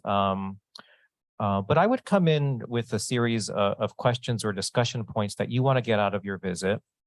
Number one. Number two, the way I typically leave the visit at the end is that this is a to be continued, and this is a partnership. I've said that a few times. And it's a relationship that we need to cultivate. And it's important to have that comfort with your doctor to ask questions and to ensure that you're getting the most out of the visits in between to get your care and your myasthenia the best possible, is what I would say. I'm not sure if that answered your question directly, but it varies from one patient to the other a little bit. Just briefly, I would say I don't expect anything from the patient when they come in. I want you to have expectations of me, and I hope that I'm the ideal physician that can answer whatever questions you have. I would probably, I would recommend that if there's a concern about myasthenia, making sure to go to verified and qualified resources in regards to kind of getting what expectations may be. And, coming in just ready to have an open dialogue and start the building of this long-term relationship. So I'm going to get ready to wrap mine up. So I'm going to skip to the next bullet point and get to the last one. We'll go with timing. Yeah, let's go ahead. We need to move on. Sorry. We're good. Thank you. That was helpful, and thank you, Pierre. I appreciate it. And I'm sorry I have to cut you off. Our next kind of milestone is you've been seeing your neurologist for a little while, and now new things are coming up. Maybe you've started treatment, but maybe you've got new questions. Maybe some things are happening in your life that you didn't anticipate, and now here they are. And what are you going to do? How do I travel? What do I do next? So we're next going to hear from Hannah, who's going to talk about that stage of the relationship physician. Hi, I'm Hannah. Dr. Nowak, I'm probably the engineer that you dread coming into your office. Say I dread. True. So for me, I had to do a lot of research on my own to get a diagnosis because my first neurologist didn't suspect MG. So ultimately, I did read a lot of those reputable sources that you referenced and brought that knowledge into my appointment myself. And although I've only been diagnosed for a year, I feel like I kind of had a crash course in myasthenia gravis, and I'm aware of a lot of the treatments out there. After my thymectomy, I still felt like crap. And even though I wasn't slurring my speech every day, I was very fatigued. I couldn't keep up with my toddler, and I was working full time. So I didn't know what the next step was. And I was very scared to start Cellcept because it's teratogenic. So if you were to get pregnant, it could very negatively impact the fetus. And if it's that bad for pregnancy, then how bad is it for my body if I'm not pregnant, right? And something that's even come up in our Maya sessions is there's a cancer risk associated with some of these immunosuppressants. And what does that mean? And what's best for me? What do I do? So that's kind of how I felt with my neurologist around last summer when I was talking with him. So I'm curious, how would you approach that with someone who's maybe scared but knowledgeable of the treatments that are out there? So definitely understandable to be scared and concerned about not only the condition, but also the treatments that are currently available. I would say that, talking about what your goals are in regards to what you want to get out of your treatment, how these treatments work, talking about them, in broad terms. When would you expect to see any kind of benefit from these certain treatments? And, those risks exist, of course, for medications, but talking about, in relative terms, what that level of risk may be for patients in certain situations. So, kind of breaking that down and trying to not kind of flood everything, but kind of taking it a little more step by step or one item by one item to kind of address those concerns. And again, just as I mentioned before, this is a to be continued. So let's see what we can do on this front end. Let's see how you tolerate this. These are the options that are first, available out of here. What do you and I decide together? And then we kind of just, go from there. I don't know if you have that. So I think it's important from the treatment and management perspective is that there's not one shoe size that fits everyone, and it does vary from person to person, and age, gender, other comorbidities, I think, enter into that decision-making process. So what's fortunate in the last few years is that we have, quote, safer options that have demonstrated safety in pregnancy, for instance, and in women of childbearing potential. And I think that's a major consideration, especially for young women that might want to get pregnant and have a child, where we don't actually look to some of the older medication strategies like a Cellcept because of the reasons that you said. And so, my general practice, not to get too much into the weeds, but it wouldn't be an option that I would consider for a young woman if they shared with me that there is a plan to have a baby in the near future, because it wouldn't be an ideal fit. We have other options that can be considered depending on that situation. So it's really a back and forth between you as the patient and the doctor to have that open conversation. And I think it's also important, I'll stress this, we have options. We have options now. Thank you. Another question that I had, and have had this discussion even recently with my neurologist, is shortness of breath. So it can be very difficult when you have MG to differentiate shortness of breath from the MG versus I'm anxious or I'm stressed out. And then you start spiraling because now I'm stressed out that I'm short of breath. And what if I'm going into crisis? And oh my God. How do you tell the difference? And how do you know when it's worth, going into the ER or not? Especially because that can be really disruptive. And it's really easy to say, oh, well, if you have any doubt, go to the ER. Well, for example, I have a kid at home, I have a spouse, I have a job full time. Just going to the ER to mitigate a risk that might be low isn't always an option for me.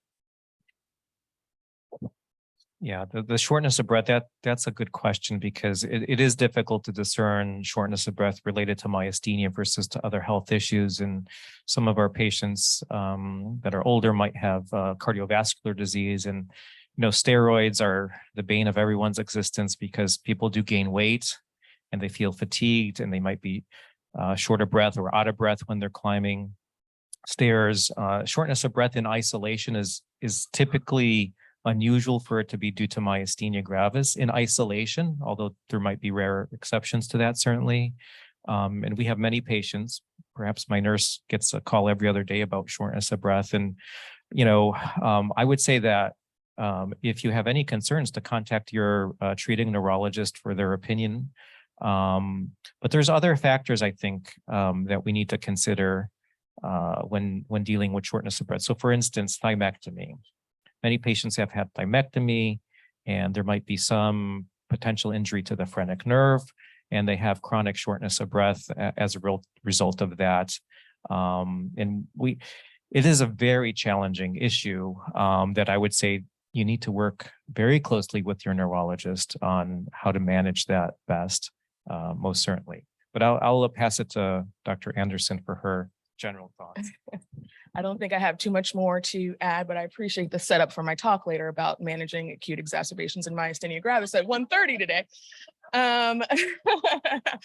But anyway, I agree that usually shortness of breath is going to come along with other symptoms. What pattern are you seeing with that?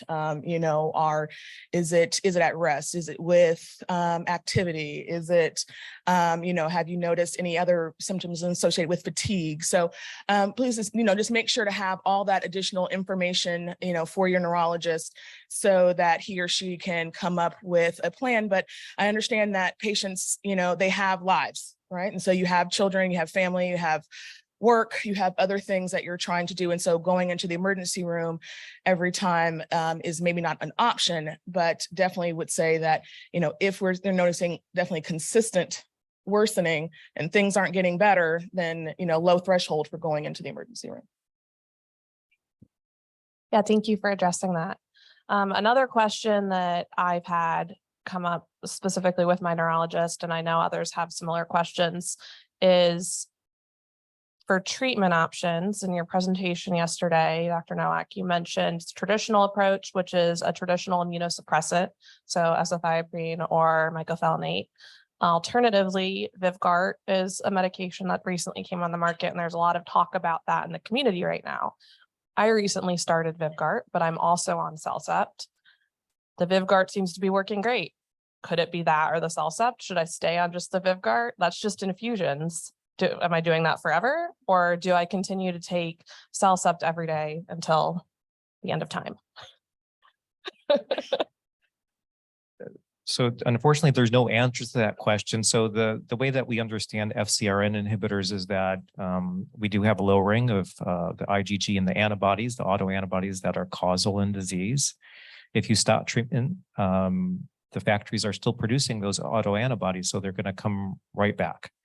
Now, the application of FcRn inhibition to chronic therapy in the background of another immunosuppressive therapy, such as mycophenolate in this case, I think those are answers that we don't have, but answers that I think that we need to answer over time. You know, not to get into too much detail, but if you're doing well and there is an opportunity to lower, for instance, a mycophenolate dose and then monitor to see how one does over time, then that would be something that would be reasonable, not getting into the weeds, but it is a chronic disease that likely will require chronic therapy. You mentioned thymectomy. So the realization of improved clinical outcomes in thymectomy typically is somewhere on the order of a year. I'm rounding a little bit, so don't quote, please, no one should quote me. Go to the primary manuscripts on this, but there is a delay to benefit. So after thymectomy, at some interval after, we try to lower or reduce the immunosuppression that we're and have prescribed to control disease. So there could be a combination of factors. And I think the key here is everyone's MG and their treatments and what treatments they've been on prior to might vary. So that working with your treating physician, treating neurologist is most important. Okay. So I want to two things. One is I, as a patient who's been going to my neurologist for a while, will say one of my strategies is to bring in TikTok videos of what's going on with me. So they can, right? Like maybe at my appointment I look great, but you know, 2 days ago my roommate was taking a picture of me looking ridiculous because I couldn't open but part of one eye and I sounded like I'd been drinking all night. So I feel like that's another strategy for sharing what's going on with you with your neurologist. If it's not happening at the moment you're there, bring a video, bring a friend. And I wanted to ask, what are the things that you physicians think that your patients who are established, on treatment, what are the kinds of things that they need to know? Like how should they know how to manage an exacerbation? Should you have already addressed that? Should they know what to do if they are planning travel? Or is that something that you feel they should ask you every time? So, you know, of course, every patient is going to be different as to what their interests are and what they want to do. If they want to go skydiving or spurlong, you know, whatever, I don't know. But I would say that most times we address treatment and getting whatever your primary symptoms are under control initially. I think that's always the first step, is making sure that you can live your regular life. And then afterwards, in regards to travel, there's definitely just, you know, discussion about, you know, but, you know, and then there's other questions, you know, where are you traveling to? Are you going to another country? Are you just going, you know, to the state right above you? You know, questions in regards to management of exacerbations are things that I discuss first visit, but patients may not always, you know, get everything that I'm saying. And so those are things that are readdressed: what medications to avoid or use with caution in patients with myasthenia. And, you know, making sure to have, you know, that family or friend support if available. And so these are things that we make sure that we try to address as we go along. And then of course they change, and patients may have more specific questions that really kind of depends on where they are in their MG at that point, and what actually their plans are. I would just add, so that there's this idea of travel, but one of the things that I don't see on this slide is vaccinations. Different treatment strategies that we use, immunosuppression, et cetera. I think the timing of immunizations, which immunizations might be advised and recommended, I think is really important. I ask my patients about their vaccinations because it's important to me to mitigate risk of said infectious complication. And some vaccines are required for certain targeted therapies, and other cases they're not. We need to be mindful of that. And that's something that comes up. And I do ask my patients to let me know if they have any concerns or questions about vaccination. Certain live or attenuated live virus vaccines cannot be administered on certain immunosuppressive therapies. Sometimes your internist or primary physician, they might not be fully aware of that or might not pay too much attention to what medicines you might be on. And so I think it's important. So I echo what Dr. Anderson said. I just wanted to add that last or additional bullet. Yeah, thank you for addressing that. And along those lines, even if you're being treated in the hospital, so I was being treated after my thymectomy and had some heart rate issues, and they wanted to do a bag of magnesium, which can be contraindicated with myasthenia gravis. And I was literally in the hospital for myasthenia gravis. So I pulled out my MGFA list of medications to avoid and gave it to all the nurses and told them to photocopy it. So even if you're being treated for that, doesn't mean that everyone on your care team is aware. So that's a good point. My last question, really quick, is something I know I think about a lot, and I'm sure others do as well who are active in their own care. Am I going to annoy you by messaging you so much and asking about symptoms? Are you going to fire me as a patient because I'm too involved? Absolutely not. We expect the questions, especially early on, as both you and your neurologist get to learn how myasthenia gravis affects you. Every single patient is different. And what their primary symptoms are, what they know in regards to, okay, I know things are heading in the wrong direction when I get this first symptom, whether it's the speech or, the eyelids starting to droop. So, those questions are expected, wanted, so that we can try to prevent any, having to go to the hospital or anything like that, or any significant worsening. So please do not feel as if you are bothering or annoying your neurologist with questions. These are things that are necessary. And hopefully, if both you and your neurologist, come with a great plan for you, these questions will, diminish over time because, your symptoms will be under better control. No, I would add to that. So we do, with the electronic medical record system, we do have the ability to send direct messages. I tend to advise my patients if there's an more urgent question to call the office. My office perhaps functions more old school, but because there's things that my nurse can ask that help us with triaging, especially for those questions. Like if you need a question answered today, it's not a good idea to just send it, because those are usually lower, not that they're low priority, but they're prioritized under phone messages. But yeah, communication is key. We have patients contacting us for a variety of things because I said low threshold to call.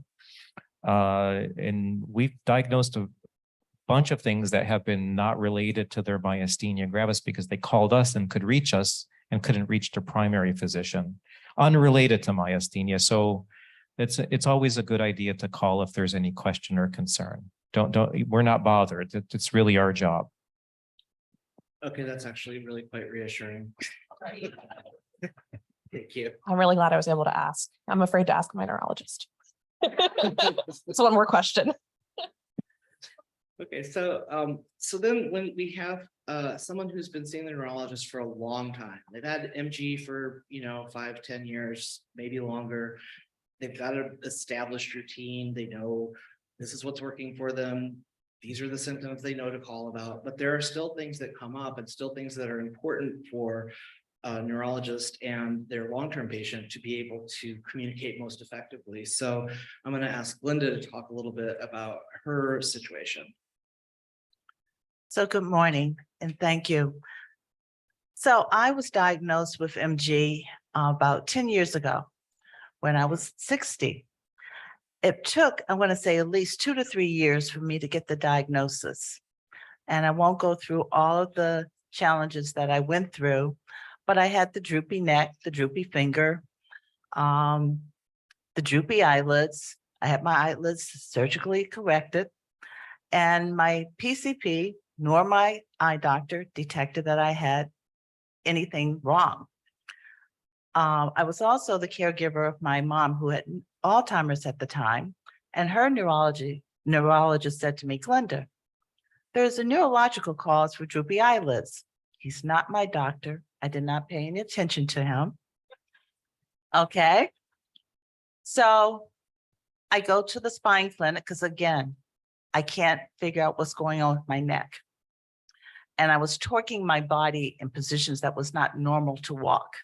So I won't go through all the challenges of everyday living, from trying to eat, walk up steps, but the spine clinic doctor suggested to my PCP for me to see a neurologist. She says, Glenn, I'm going to schedule this for you. She called me, but I'm not going to make it an emergency.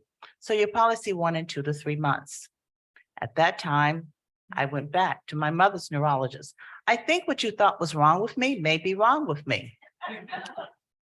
So he said, Glenda, do you mind if I look at your medical records? Because I'm a firm believer trying to stay within the same network. I said, sure. He looks at my medical records. Glenda, if you have any problems breathing, swallowing, go directly to the emergency room. He says, do you mind if I share your medical records with my colleagues? I said, no, this is a Wednesday night.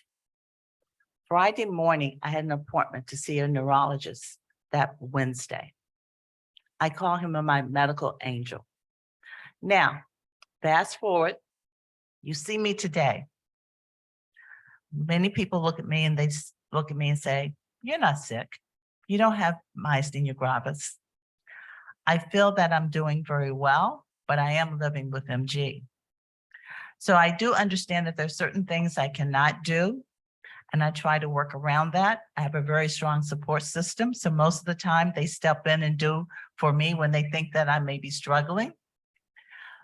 So what my neurologist had said to me when we first met is that Google, go see what's out there, what type of treatment you want. He went through the whole gamut of what was available, and I picked the treatment that I wanted to have, and that's the one I'm on today, which is an infusion.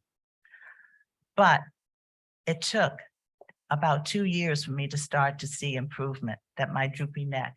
I went in one day and said to him after about a year of treatment, you told me you could fix my droopy neck. Okay. Why can't you fix my droopy neck? They can make people walk sometimes, you know, with science. Why can't you fix my droopy neck? He says nothing to me. A year later, my neck is back up. I'm working. I apologize. Okay. He says, no need to apologize, Glenda. You were feeling frustrated because you weren't getting better on your timeline. Also, during the treatment times, I would say, my antibodies were high. Then when I would get treatment, my antibodies would drop. So we need to track my antibodies. No, Glenda, that my doctor would say to me, we don't need to track your antibodies. We can do the clinical assessment. Well, for generalized MG, that may be true. The data came in for Musk, you can track the antibodies. So he came back to me about 6 months later and said, Glenda, you're correct. Data supports that. And I say this because it's that doctor-patient relationship where we're listening to each other and respecting each other. And so I challenge him, he'll push back on me, but throughout the life, 10 years later, he's still my doctor. When he got promoted, I said, you cannot give me up, because he's not an MG neurologist. he's an expert in the neurological field. He's recognized in that field, but he's not an MG specialist. There are other MG doctors on his staff. So when he got promoted, I said, you cannot give me up. I'm not a high maintenance.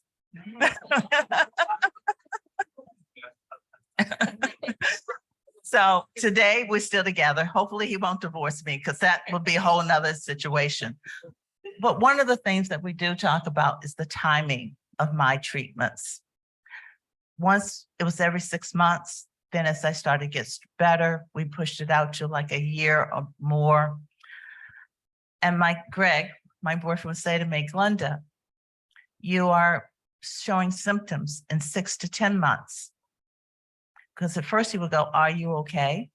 And I'm like, yes. And he would go again, are you okay? And I say, yes. And finally I say, stop asking me if I'm okay, but tell me why you're asking. So the timing of the treatments have become, I would say, the key thing for my neurologist and I to discuss.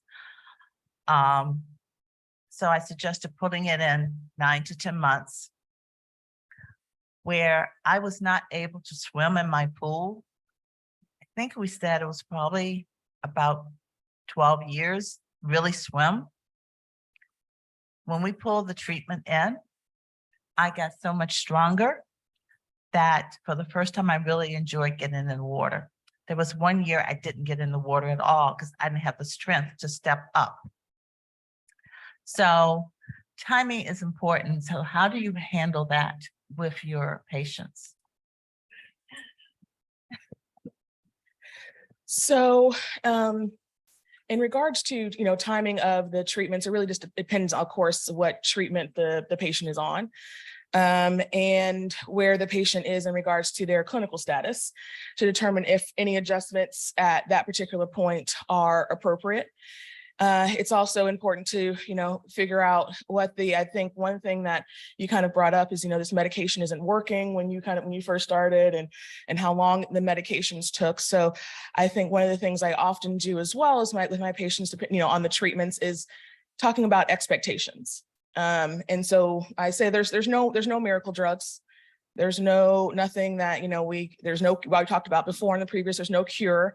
There's no, sometimes patients think, and even physicians, if I get an infusion, something going directly into my blood, then I know I'm going to get a more fast or robust response from that. And that's not always true. So I think, talking about those things on the front end before we even start treatment, and then talking about at what points and what I would be looking for as a neurologist, and then what you would be looking for is how you would want your quality of life to be as a patient would determine whether or not we pull things in, whether or not we push things out, and then kind of, we can always make adjustments. There's nothing that's set in stone.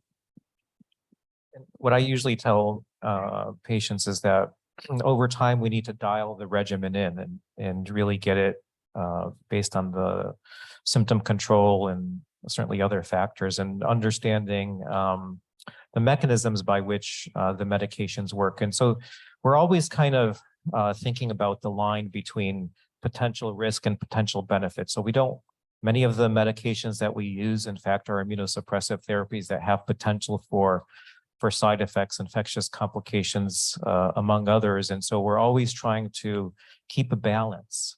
And so we try to use the least amount of immunosuppression, for instance, that we really truly need to manage and keep MG under good control. And so sometimes we need to be very aggressive at the beginning if the symptoms are very severe, and to really push that autoimmune attack into a quiet place and a good disease control. But sometimes we don't need to utilize a very aggressive or high intensity immunosuppression at that point, and we can keep it there with a little bit of medication. And so it's always a balance, because the longer we utilize immunosuppressive therapies, the greater the potential for risks there are to develop complications. And so it's that risk. And so, that whole relationship and communication, I think, is critically important. So there was a mention of some of the more older or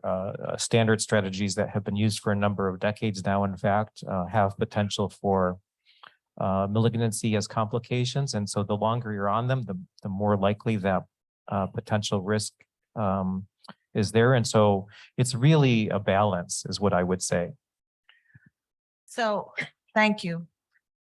My next question, I'm just going to ask it, is there, We got about 15 minutes, so Okay. this is your last question. okay, but is there, well, one of two, is there improvement or possibility, well, we know about improvement, but there's possibility of remission? Remission, yes, absolutely, 100%. I mean, it depends who you read and what studies you cite, but this MG is a treatable condition, and we're able. I mean, the goal of treatments is to get people to have minimal manifestations, which is very low level symptoms that are not impactful on your typical daily activities. But we can also achieve pharmacologic remission, and there's another criteria called complete stable remission, which can be achieved with some medications in a subset of patients for sure. Thymectomy, for instance, is one of those where we can actually get patients into remission off of all therapies.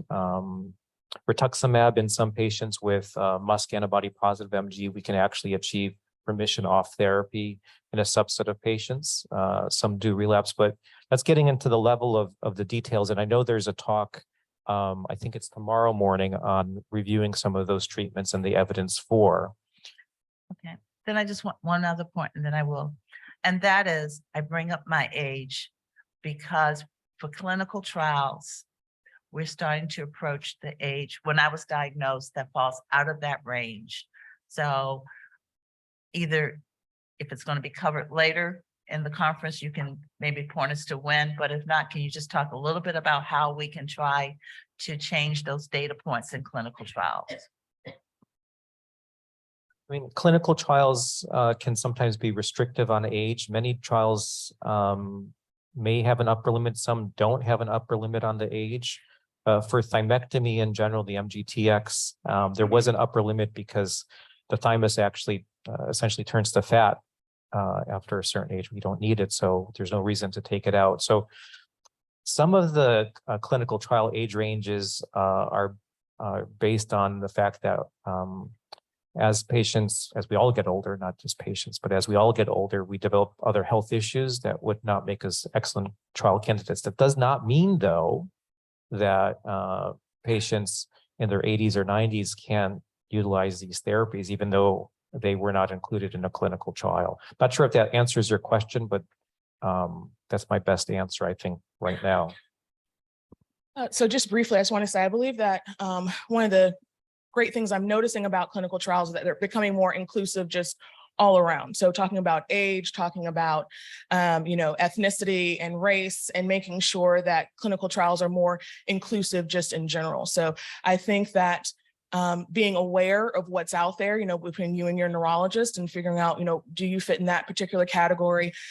Understanding that too, for scientific research, oftentimes patients have to kind of be the perfect, whatever patient it is, whatever neurological problem it is, to have a better idea of whether or not that medication is going to work. But doesn't, again, just because it's performed in a certain patient population doesn't mean that it cannot be generalized once it's on market to be effective in other patient populations as well. Thank you so much. I really appreciate this. And I just realized we're running short on time, so I'm going to try to summarize real quickly some of the things we've talked about that can help you have a better conversation with your neurologist when you go in, right? As Dr. Nowak and Dr. Anderson both said, that the key here is that you and your neurologist are a team for managing your MG. It's not a one-way street. And so it's really good to know what you want from your appointment when you go into it. It's really good to know that this is a strategy I've used. If I have a whole lot to go over, when I make my appointment with the receptionist or the scheduler, I will ask if we can schedule it for a longer time slot so that we don't feel rushed. And a lot of people don't know that you can ask for that, but you actually can. Sometimes the answer is going to be no, because that's often what happens when you ask a question, but it is a strategy. I bring a list of your questions and concerns. Try to be organized into your meeting so that you and your doctor can make sure you cover all the things that are important to you. It's really helpful to bring a friend or family member. I've certainly found that I'll go in to see my neurologist and I bring my best friend with me, and the neurologist say, well, how are you doing on getting up out of a chair? And I'm like, I'm all right. And my friend's like, you use your arms every single time, dude. So it's a lot of times it's easy to misperceive what your own reality is. So it's really helpful to have that family member there to kind of backstop you. And then it's also really helpful to have them there to help absorb the information that you're getting back from your neurologist. Because sometimes it can be a little overwhelming when you get, well, here are your 15 treatment options. Well, so it's helpful to have someone that you can brainstorm with afterwards and who is also there to hear the same presentation. And don't be afraid to take notes for that same reason. It can kind of be overwhelming. So bring a little notepad and take notes during your appointment so that you can remember the things you want to look up later or you need to think about.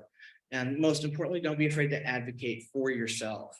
You need to, you and you alone are the one in your body who knows what's happening in your body.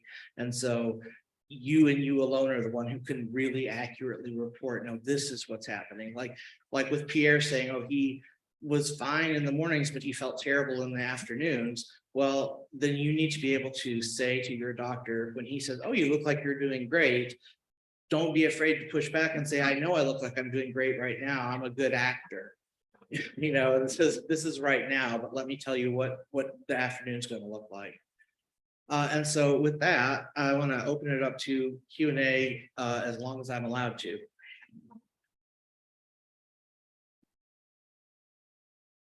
This thing on. Okay, cool.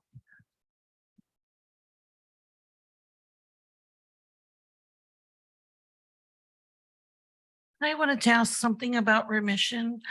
For someone who has gone into remission and who has come out of remission, is it possible to go back in remission? Because I've had a neurologist say it's impossible. Another say it hasn't happened yet.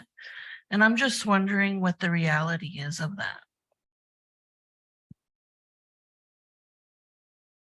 Yeah, it depends on all of the specific elements of each and every single person's case. So when we talk about remission, there's two kinds of remission. One is pharmacologic remission, where there's actually no active symptoms or examination findings, meaning weakness, and that's due to medication. So pharmacologic remission is out there, and we see patients doing very well. So there's that piece of it. Complete stable remission, there's specific defined criteria for this, but what that means is that an individual is completely off of all immunosuppression for a certain period of time. And that is much more uncommon. And we don't really have a good way to get people into that, with the exception of thymectomy in a subgroup of patients, and with the exception of rituximab in a subgroup of patients with myasthenia gravis. It's difficult without getting into more of the specifics, but I typically tend to say that this is treatable and there is a variability, and people do have relapses during the course of their condition. It's part of the natural history, in fact. And sometimes there needs to be an adjustment to medications to get people back into symptom-free or near symptom-free state.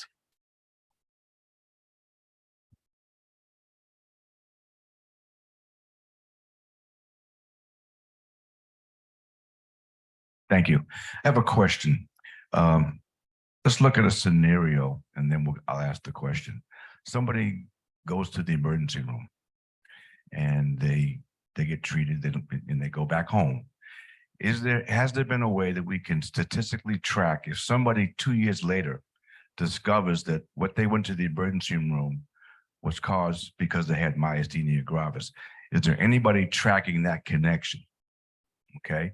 The second question I have, is there a list of symptoms that basically show you that you might have myasthenia gravis?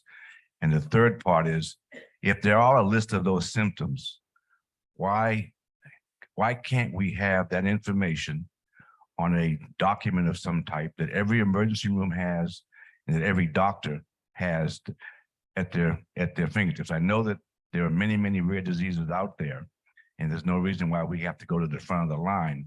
But my question is, why can't we have that kind of data available throughout the medical field in this point in time?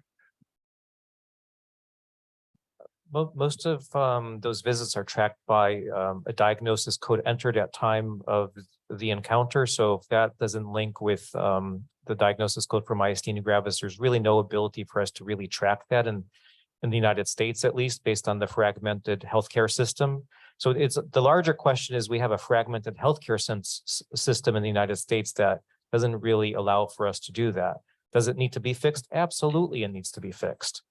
Many of the symptoms of myasthenia gravis, in fact, are not necessarily specific to myasthenia gravis. As it's a rare disease, it's difficult to have a set of symptoms and say this points to a diagnosis of myasthenia gravis exclusively. For instance, the main reason to have a droopy eyelid is not myasthenia gravis. The main reason to have double vision is not myasthenia gravis. In weakness or fatigue, again, the primary typical reasons would not be myasthenia gravis. Now, that all said, these are symptoms of myasthenia gravis, so it is difficult to discern what's what, but we do probably need to have a better way to track that over time to improve outcomes and to improve the healthcare that we deliver to our patients and ourselves. I completely agree. I mean, the symptoms, unfortunately, don't always mean myasthenia. And if you go to the emergency room, and emergency room doctors are often trained to look for the most common things, the most acute things, stroke, things of that nature. And then anything else, as I'm sure most of you are aware, is a fault with your PCP within this amount of time before. So, I mean, and we all know that patients with myasthenia gravis often have symptoms well before, they present to a neurologist. Unfortunately, as far as I'm aware, there is no really a database or anything to, kind of collect that at the time and then link that with a patient later who gets diagnosed with myasthenia gravis. We actually have a question from someone that's on the Zoom. The question is, do the doctors encourage the primary caregiver to go to the doctor in person appointments every time so they can tell their version of the patient life experience with key quality of life or ADL focus?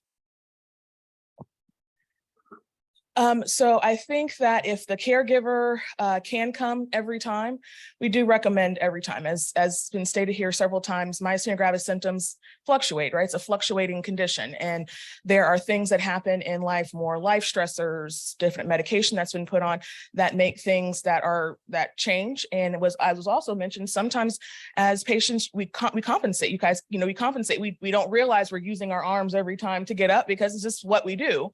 When somebody, you're right outside looking in, somebody else can have a different perspective on that and allow the physician to kind of get that 360-degree view in order to better help. Now, as treatment is initiated and symptoms improve and things stabilize, it may not be as important every single time, but having that support there. And I think one of the things that I know my patients do is that oftentimes their caregivers will reach out to our office, not necessarily the patient, but the caregivers will reach out to us and feel comfortable doing so when they feel that something's up, even if the patient may say, I'm doing fine, just to kind of give us a heads up. All righty. Zach, do you want to say the last? I do. It looks like we have one more question. Do you want to take it or we are out of time? We are out of We're time. I'm so sorry. apologize. I want to thank everybody on the panel for doing this with us today. Thank you, Dr. Anderson. Thank you, Dr. Nowak. We really appreciate your help with this. Thank you, Pierre and Glenda and Hannah, who was our last minute fill-in because Jessica's not able to be here. So she gets double thank you for being our understudy who didn't know she was going to be. So, and thank you all for giving us this opportunity to talk about this with y'all. I hope everybody, every patient and every caregiver in this room or on the Zoom gets a sense that they are part of the care equation and they are just as important as the medical side of it is your side of it. And so thank you very much.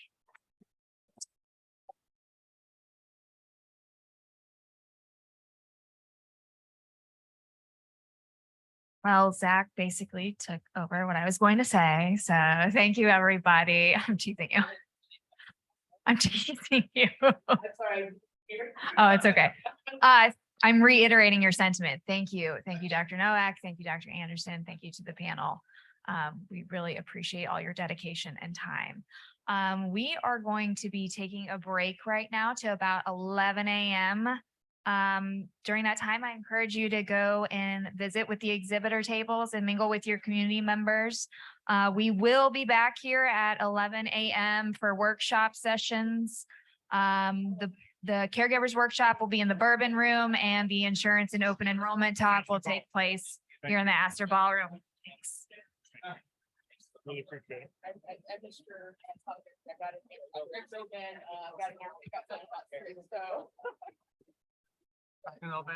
I'm Gary, wanted to introduce myself to you. So I am with Trend Community, and what you were talking about yesterday, with the patient voice and trying to get data real time. We actually do that. And like I was saying, that company had done that with my group, the Gout Support of America. And so last night I went up and I printed this up for you. If you want to take some time later tonight and take a look at it. Yeah.